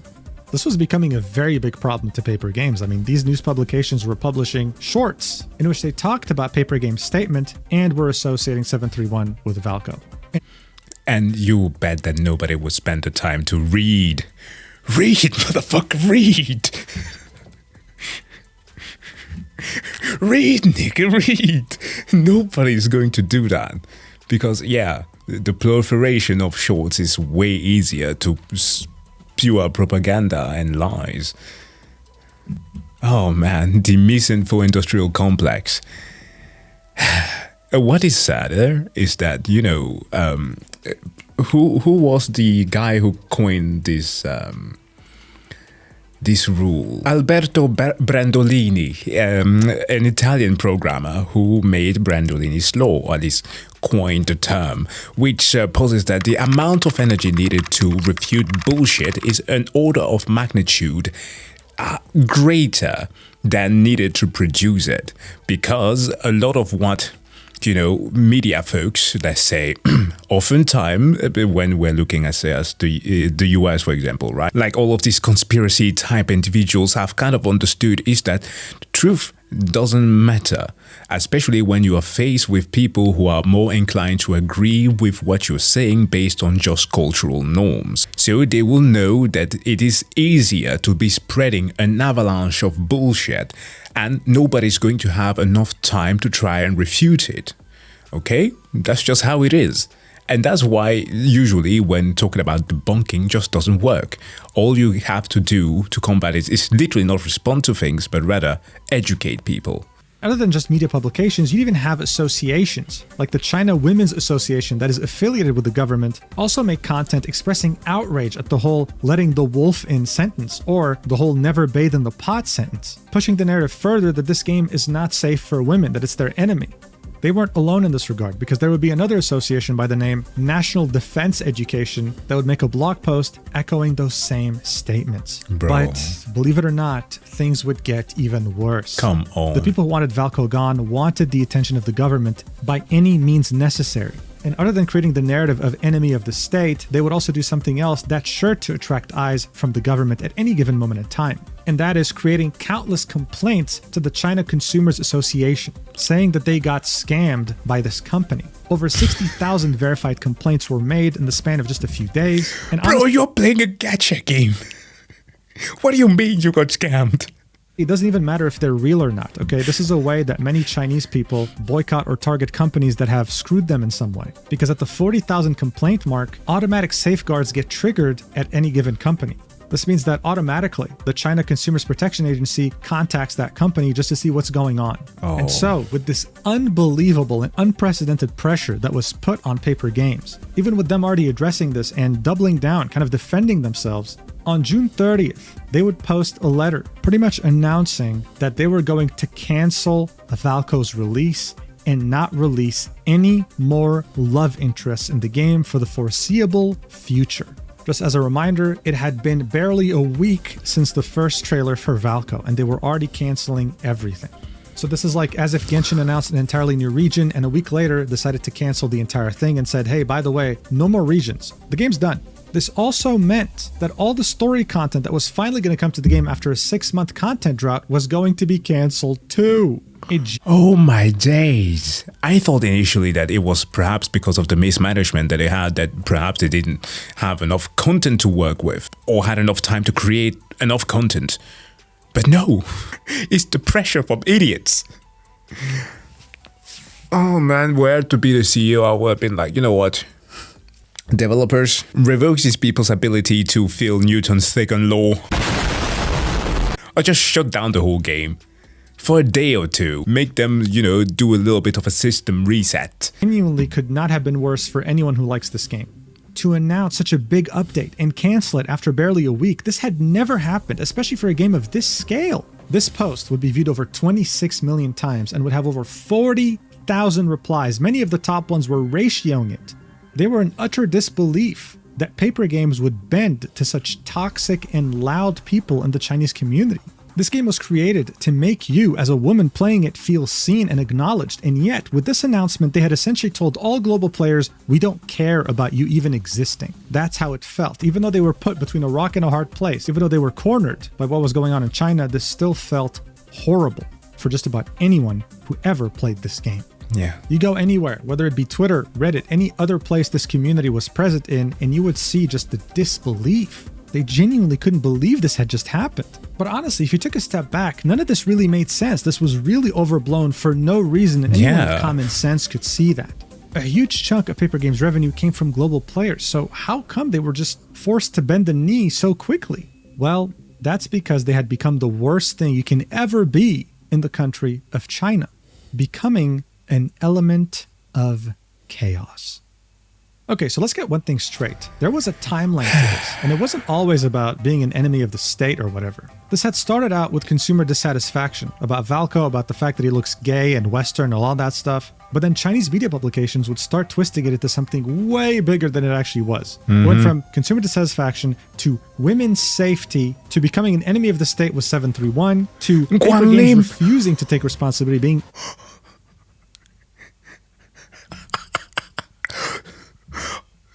Guangnim Daily as authority and moral framing. I used to be sent like posts from China that would feature them.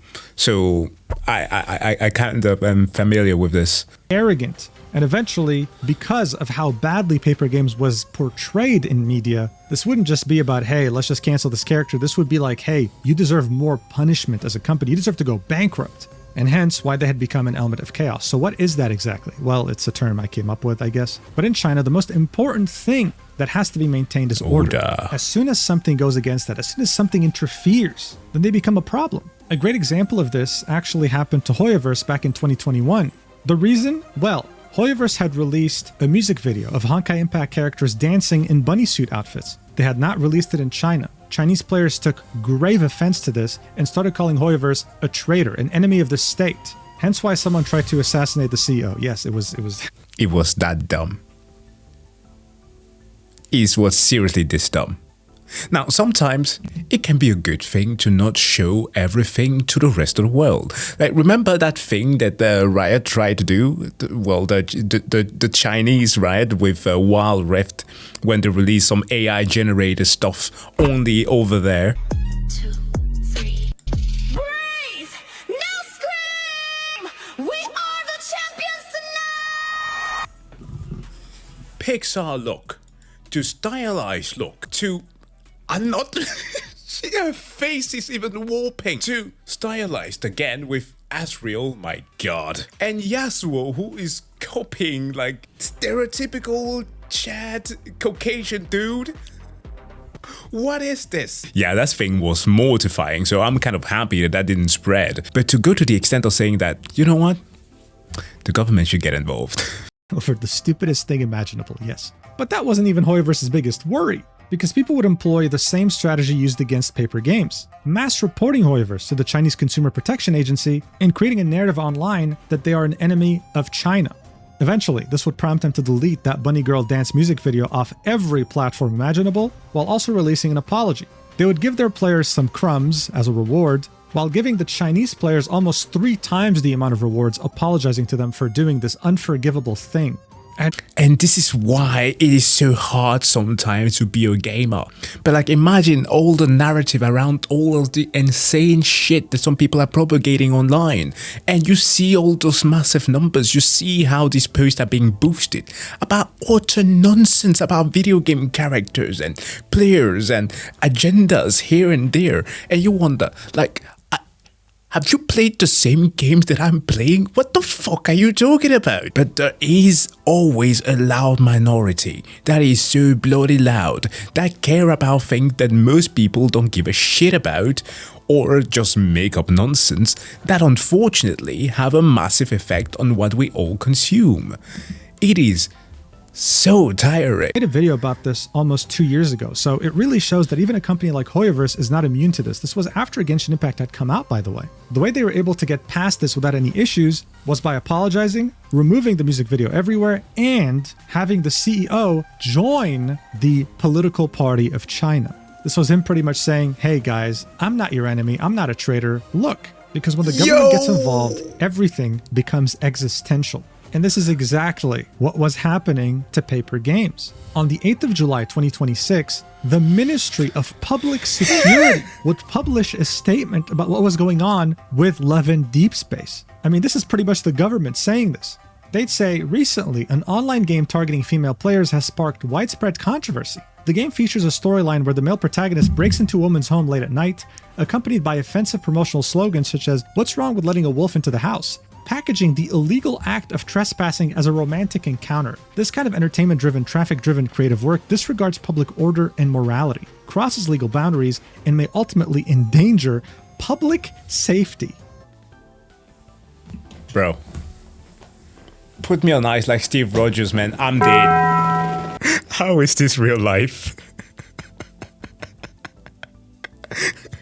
I don't want to live on this planet anymore. The safety of women living alone is a serious public issue concerning personal rights, social order. Yeah, and the protection of women's course. rights, and it is by no means material for arbitrary adaptation or meme creation.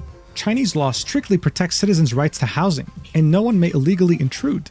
China's criminal law clearly stipulates that those who commit the crime of illegal intrusion into a residence can be sentenced to imprisonment for up to 3 years or detention. If a game packages such behavior as fun interaction, it may be suspected of promoting and glorifying illegal and criminal methods, which is not only a disregard for the authority of the law, but also a blatant transgression against the spirit of the rule.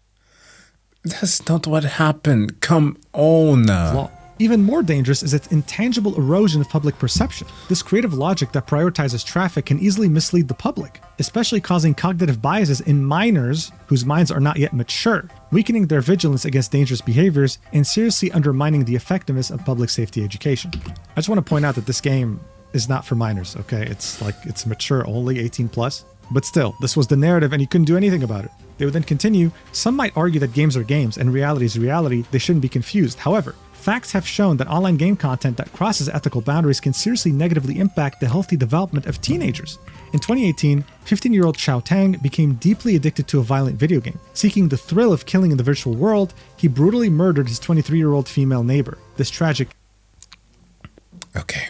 Do we have a compilation somewhere of like politicians doing the whole thing again? But it's video games. No. Enough, man. It's not... Oh my god.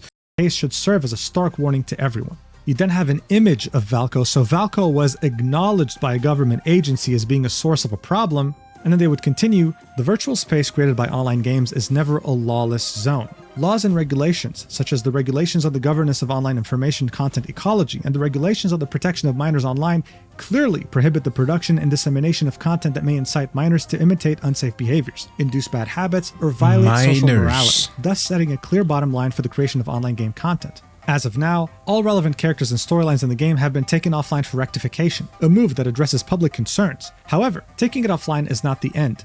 Deeper reflection is needed.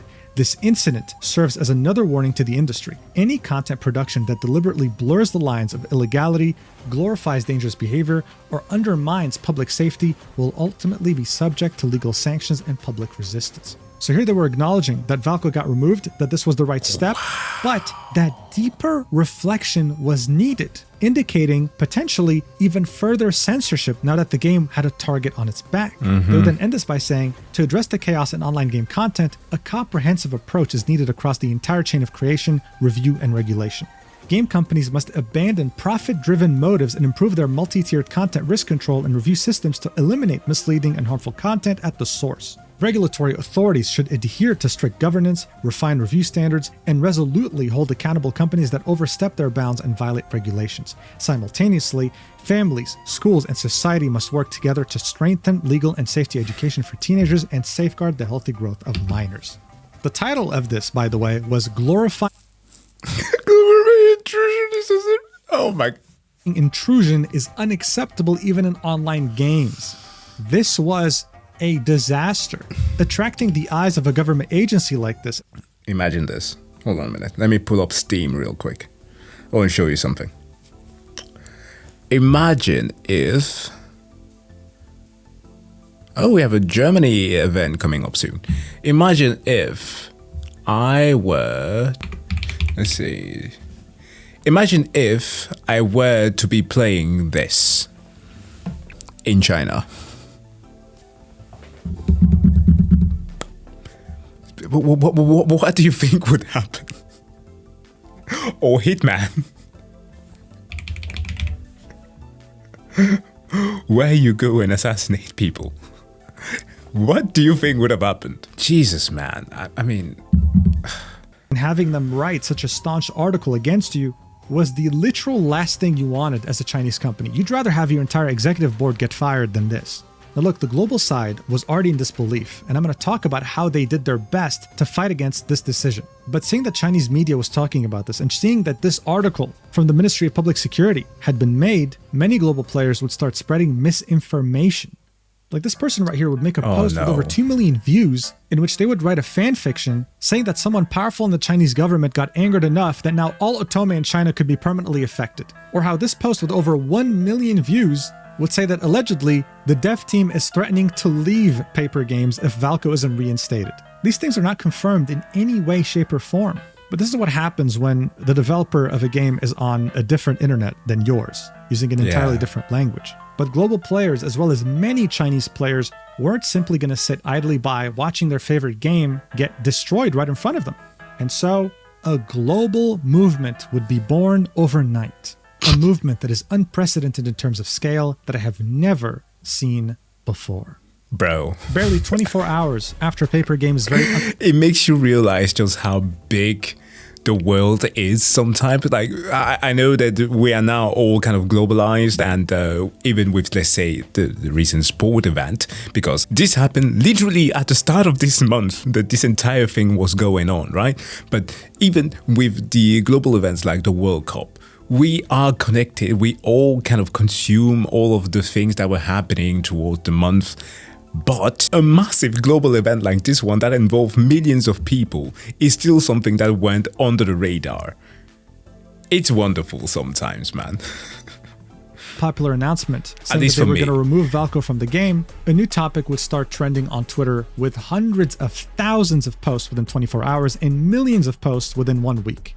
The hashtags Valko is loved and We Love Valko would go absolutely viral, and global players would demand that he come back home. As I mentioned earlier, this was overblown, and the audience for Love in Deep Space wasn't stupid. Oh, boo-hoo, he snuck into your home? Well, what about the other love interests? Silas kidnaps you, Raphael and Caleb stalk you, and one of them is your adopted brother that you grew up with as a kid, and then later on, when you both grow up, you're there just scissoring like chimpanzees. Okay. For a moment there, I almost forgot the scenes that we were showed at the start of the video. In heat. This just didn't make any sense. And while yes, 731 was a really stupid mistake, it was in the game for 2 months before people somehow now finally noticed and took offense to it. It was overblown, it felt staged, and it just didn't make any sense. But Paper Games had made their decision. They removed Valko and actually took this seriously. And so, the consequences immediately took place. If they thought that these toxic Chinese players were their biggest problem, they had no idea what they were dealing with. Oof. A huge chunk of silent Chinese players that weren't toxic and crazy would be very disappointed in Valko's cancellation. In fact, you can track revenue that the game makes in China, and while there were many people frustrated over Valko looking Western or gay or whatever, their revenue would only start taking a dip after they had canceled Valko, showing us two things. The first being that they might have underestimated how many Chinese players actually liked Valko, and the second being that maybe Western players also underestimated how many Chinese players were going to boycott this game because of the whole 731 situation. Within just a week, they would lose 50% of how much they would usually make. Within less than 24 hours, they would lose over 100,000 followers on multiple platforms, and eventually they'd lose over 100,000 on TikTok, and would lose so many on Instagram that they would end up privating their profile. They would also get absolutely review bombed on the Apple App Store with a rating that's now below 3 out of 5. And on Google Play, their rating is now 1.3 out of 5. Yeah, because most people play this on Android. Makes total sense. Most abysmal ratings I've ever seen. Hell, people were so pissed that they brought back a good old tradition that had occurred during the first anniversary of Genshin, which was not only review bomb the game, but also review bomb Google Classroom. If bad reviews start reaching Google Classroom, you know that this controversy is massive. At the same time, you'd have a petition on iPetitions Get Made that has over 240,000 signatures to bring back Valko, and you'd also... My apologies to anybody who actually voted for that petition. I did not understand. Okay, I did not understand. Sorry, I did not know your game. You truly were bowling. Have a Change.org petition with almost 100,000 signatures now, with Change.org's own social media page making a tweet about it, bringing more attention towards it. One Love and Deep Space player would take this even further and report the game to the Consumer Protection Agency of their country, Mexico, because this was a false promise in their opinion. This is a product, something was advertised and then withdrawn, which makes it false advertising. All of Love and Deep Space social media would get flooded with hashtags such as Bring Valko Back. Even their ads on TikTok would get absolutely flooded. Compared to this, what was going on in China was nothing. Everything here was being absolutely invaded. And to show the developer that this was financially a really bad mistake on their end, someone would create a website in which you could enter how much money you spent on the game and attach a message to it. So far, the amount of cumulative money that was spent in the past by players who chose to support Valko is now over $15 million. I mean, look at all these messages behind that huge number. They were screaming to Paper Games that they were making a mistake here. But while the frustration is understandable and their socials being brigaded was to be expected, what really stood out here was how a big chunk of the global audience decided to protest. While Valko haters were busy sending manure and other things to the HQ of Paper Games, the global audience that wanted Valko in the game decided to instead use their money for good. Some would fundraise enough money to buy a billboard in Times Square saying "Bring Valko Back," and this billboard crowdfunding strategy would occur all over the world, in New York, in the Philippines, in Malaysia, in Thailand, hell, even in Peru. This was them truly showing solidarity between each other, even though they came from such different countries and regions. But I mentioned this audience using their money for good, and that's exactly what they did in Valko's name. They would donate to a women's shelter in Canada and say that this donation is from Valko. They would donate over $44,000 for the Guangxi flood relief in Valko's name as well. This was a place that was hit by severe flooding in China, and these Valko enjoyers were pretty much helping them out. You'd have 11 Deep Space player that normally spent $1,500 every 2 weeks on the game decide to instead use that money to feed over 400 dogs in 3 different shelters, while again doing so in Valko's name. Bro, this is why celibacy is okay. Okay. You have some rich ladies out there who was like, I don't need no man. You do you, queen. You do you. If you can donate some of that money some person could be using for rent to actually helping people, you do you. There are so many examples like this, with donations coming from global players for Chinese causes like wildlife conservation, or uniting to save an endangered species, or raising money over $20,000 for wolf conservation because Valko is a half wolf guy, and also donating over 100 chocolate milk bars to 100 kids in Indonesia, all while using Valko's name and appearance, making him out to be a symbol of hope rather than a symbol that threatened women's safety like in China. All of this was done in the hope that on July 9th, when 6.0 had come out, Paper Games would change their minds. They would still decide to release Valko even though they cancelled him. And they would take this activism even IRL, because Love and Deep Space would have a booth in Anime Expo in the US. There, they'd have different cosplayers meant to represent every love interest. But unfortunately, it seemed like there was one booth meant for Valko that was cancelled last minute. So what did they do? Did they bring cow poop or a weapon? No. Instead, they'd go around asking people to pick their favorite lad by placing a star around them, and Valko would receive the most stars. This was again meant to showcase the staff that we want Valko back. But while they did make it to Anime Expo, on July 8th, they would start canceling different events that they were meant to attend. Like for example, an event that was meant to take place in Japan, saying, after carefully reviewing the event content in light of changes to the in-game content, so removing Valko, we have decided to cancel the event. On that same day, they would also announce the cancellation of a massive event scheduled for Bilibili World, a huge event in China. And so by now, this was attracting all sorts of global media publications, with Jing Daily publishing an article titled, China's top Otome game lost 70 million hearts in 10 days. Hell, even TV news channels were talking about this too. And hell, even Queso would talk about this somehow. A chatter would tell him about the drama, Queso would look into it and say, Love and Deep Space is wrong for scrapping its newest character, saying they didn't bring out the character because the fans said he was ugly, that's messed up. So bro, what a roller coaster of emotion. I was so clowning the people who were mad about this, not understanding what the bigger message behind it was. These were actually people who were fighting against misinformation. I like this. I like this. And I apologize for clowning on some people. There definitely are some who deserve it, right? I mean, come on, man. They're wasting so much money on gacha games. Still, as a person who advocates for people to get the consumer rights, right? You're paying for a product, you've been made a promise, and you should be getting what has been promised, and they just can't pull it away. Especially not if the government decides to do that, right? So I retract for what I said to some All of folks. this was meant to raise awareness, but also showcase to the Chinese government agencies that this game was not an element of chaos. It was an element of goodness. These donations in Valco's name were meant to spread positivity and goodness across the world. And to be honest, they did. Objectively speaking, that's exactly what they did. Instead of fighting fire with fire, the global audience decided to fight fire with good, with water. It was also done to show Paper Games just how much of a mistake they were making by listening to the toxic side of their fan base instead of the good side. The one that was willing to donate hundreds of thousands of dollars to charities in Valco's name was the one who was really being hurt with this. But what can they do when the Chinese government is involved, though? Unless you actually have some individuals who can convince the government that, hey, you made a mistake, I don't think that there's going to be much budging. But we'll see. Hope was that on July 9th, Valco would still somehow show up when they would open the app after updating. But unfortunately for them, that day would end up being the darkest in this community's history. On July 9th, 2026, the 6.0 update would come out for 11 Deep Space. Many players downloaded it hoping to open the app and find Valco waiting for them there. Instead, they found nothing. No Valco, no new main story, just the new kitchen feature, and that was just about it.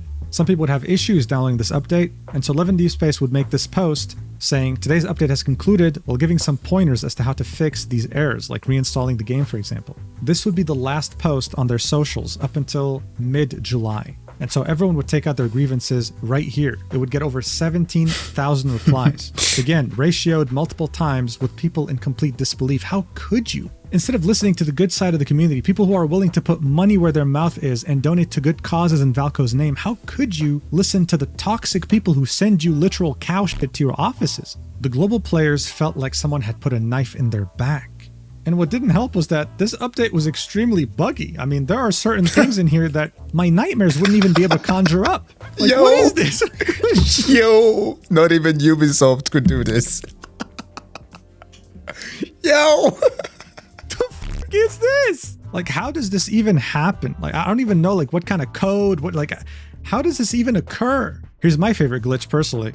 Like, what the fuck is that? Anyway, the first thing that players did after not seeing Valco was go to the love interest character selection screen and see whether the whole coming soon text was still there. And to their extreme disappointment, it wasn't. It seemed like Paper Games was intent on the promise of no more new characters. This was the worst possible news for just about any player. The community was devastated. This was a character they were very excited for, that they couldn't wait to interact with, and he was gone as quickly as he had arrived to their lives. Slowly but surely, any remaining hope players had was being removed right in front of them. Like, for example, the Valco channel and the 11 Deep Space official Discord server would be deleted after the update would go live. And after all this time, things were really starting to set in for many players. So we're just getting a stupid rerun of a banner instead of a new love interest, a new main story update, new cards, new myths, new poses, new interactions. This wasn't just about Valco. This was the biggest update of the year, and all of a sudden, it's not coming anymore. And remember how people were now fearful of further censorship now that the game had attracted multiple government agencies? Well, that's exactly what happened. All the love interests had a certain theme of an outfit in which they had numerology on them, numbers that signified different meanings. Well, they were all censored, or just straight up removed. Look at this, for example. It said 95, now it says gibberish. This was no doubt done to avoid any other 731 issues, and that's simply what happens when you become an element of chaos in China. Many global players and even Chinese players warned these extremely toxic and loud fans in China that any censorship, any removal of something in-game will result in even more censorship, and that's exactly what was happening. What added more fuel to the fire was that some rumors would start spreading about the role that Valco would have played in the main story, like the fact that he was the one who fixed Caleb's arm, or that he's a friend to Zane. These dynamics between the characters in the story is exactly why people played 11 Deep Space, and there they were, having to watch it get confiscated from them. And so people started drawing up comparisons to another game made by Paper Games called Infinity Nikki, which I made a video about around a year ago. That game had sudden censorship one day, where its tutorial level, its actual lore was changed for no reason, it was retconned, and even though the community had boycotted the game for months and created a large movement around it, Paper Games didn't budge. That terrible tutorial level is still there today. You can't. And what was The Chinese also interesting government is is that the so update that removed strict. the tutorial level came with a lot of bugs. So at this point, it almost seemed like it was a pattern for any game Paper Games had made, and it didn't really inspire optimism. This was really the worst case scenario, but bear in mind, not just for global players, for Chinese players too, even the toxic ones. This Chinese player here would make it very clear in a post they made on Weibo. They'd say that with this outcome, everyone loses. More importantly though, this game was a great outlet to promote overseas players' understanding of Chinese culture as well as Chinese success. Now, many of the players that were affected globally are not just vowing to boycotting Love and Deep Space, they're vowing to boycott any Chinese game. This player would go very hard on these toxic Chinese players, blaming them for halting the success of a Chinese company and therefore a Chinese cultural export, while also lamenting the fact that this game was pretty much ruined as well as its reputation in anything made in China. This also led many Love and Deep Space players to look forward to a competitor's release called Silent Whispers, another 3D high-quality Otome game in which they hope to be treated better. This trailer right here was released 2 months ago, and all the top comments are just people being like, use this fumble from Love and Deep Space to rise, or goodbye Love and Deep Space, hello Silent Whisper, because this game would also be giving them something that they wanted for a long time, a PC clone. Careful now. If the studio is also Chinese, you might repeat it. And while I do not wish this upon anybody, okay, the studio should have the right to do exactly what they want, you are dealing with governmental entities. It's not that easy. It seemed like they were actually listening, unlike Paper Games. But it would take a lot at this point to fully crush all hope that the community had for Valko releasing. One player would point out, hey, listen, when 3.0 came out and Caleb came out, he didn't come out on the first day of the update. He came around in the second half of the update. Copium! So in other words, hey, when the second half of this update comes out on July 17th, let's hope that we'll find Valko there waiting for us. What they'd end up finding instead, though, pure and utter disappointment. At this point, Love and Deep Space Chinese revenue was doing horrendously bad, worse than it's ever been. On one day, they'd maybe make $200,000. Now they were making $60,000. Yes, it's still a lot of money, but it's less than half of what they made before. This showed that the Chinese audience, genuinely, the majority, the people who actually spend money, were outraged still at Valko not being included. And these were the consumers that mattered. And at the same time, as people were hoping that Valko would come in the second half of the update, they'd get an in-game notice saying that actually the second half would have a heartfelt gift for Zane, a free 5-star memory in which you interact with him. Now, what's interesting is that the official social media accounts wouldn't make this announcement. As I said, it's been a ghost town since the 9th of July. It would only be announced through an in-game notice, okay? So further making their communication style even worse and going against the promise that they made at the end of June saying we'll communicate more with you guys. What was really interesting though was that there would be this Twitter account with the handle Z with a Zane profile picture that would leak the trailer for this memory, something that was meant to be posted by the official social media accounts. Once enough people found it, the account would delete itself. Many players pointed out that they didn't like the trailer because the face of the protagonist, which is the character that you create, the woman that you create, would be hidden throughout the trailer. The reason why this is a problem is because many Western players like to self-insert themselves into the game, while Chinese players don't like that. It seemed like even with this trailer, they were still trying to satisfy the most toxic players in China. However, even after all this, there was still hope because something positive out of China would come out on July 15th, 2026. Various media outlets would publish positive reports related to Valko, ones that might be deemed as government affiliated. To be specific, there'd be 5. The first one being Reform Network, the second one being Tencent, the third one being Business Daily, the fourth one being NetEase, and the fifth one being Phoenix News. However, by July 16th, 4 of the 5 would be deleted, and only 1 would remain. And that would be the one posted on the website of the National Development and Reform Commission, otherwise known as the NDRC. The 4 others would be paid ads, and it would be mentioned at the end of the articles. I don't know whether it's players wanting Valko back that paid for it, I don't know whether it's Paper Games that did that, but it caused a lot of confusion. The reason why this article was a big deal was because it was somewhat state-affiliated, and it talked about the efforts being made to bring Valko back globally in a positive manner. It would say, with overseas players continuing to voice their opinions, how can Chinese games translate global feedback into increased content? As of July 15th, the main petition on the overseas petition platforms iPetitions demanding the reinstatement of the romanceable new character Valko in the game Love and Deep Space had garnered over 240,000 signatures and 80,000 comments.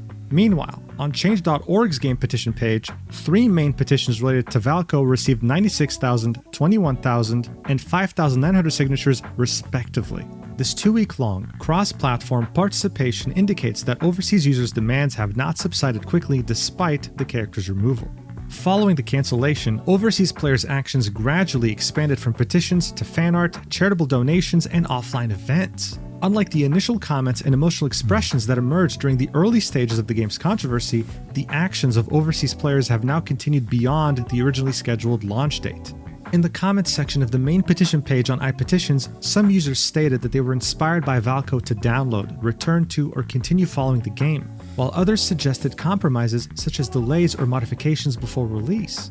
This article will then take this further, giving us numbers, saying that 60% of the revenue from the game comes from China, but that the rest comes from global players, highlighting just how important their opinions are. This was significant because up until now, everyone's data points were all over the place. This is a privately held company, and they typically don't really reveal the demographic portions, Obviously but seeing not. that this is a government-affiliated publication, these numbers hold more weight.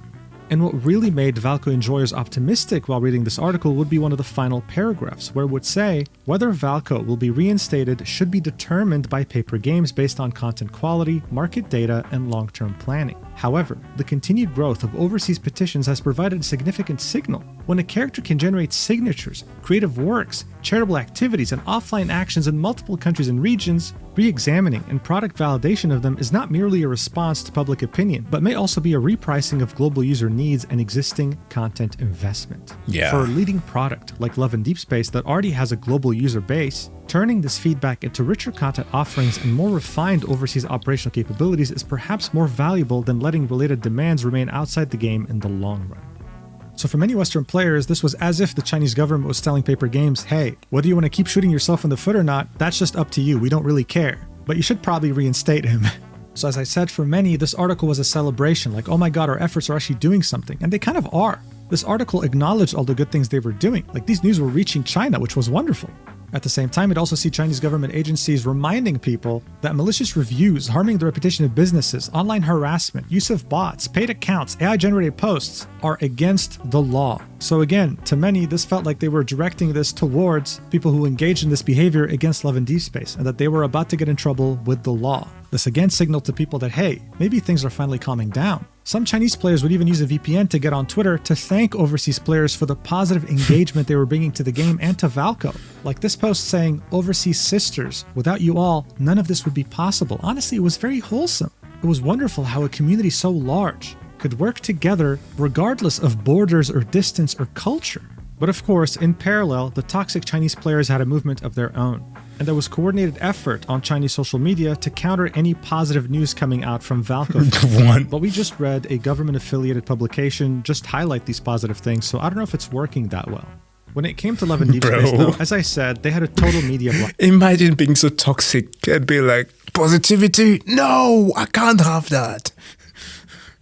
The only thing they had said ever since the July 9th update post would be a Facebook reply about winners of some giveaway or something or competition. Here, they'd indicate that they were going to post again on July 29th talking about the winners, while of course getting like 36 angry reactions.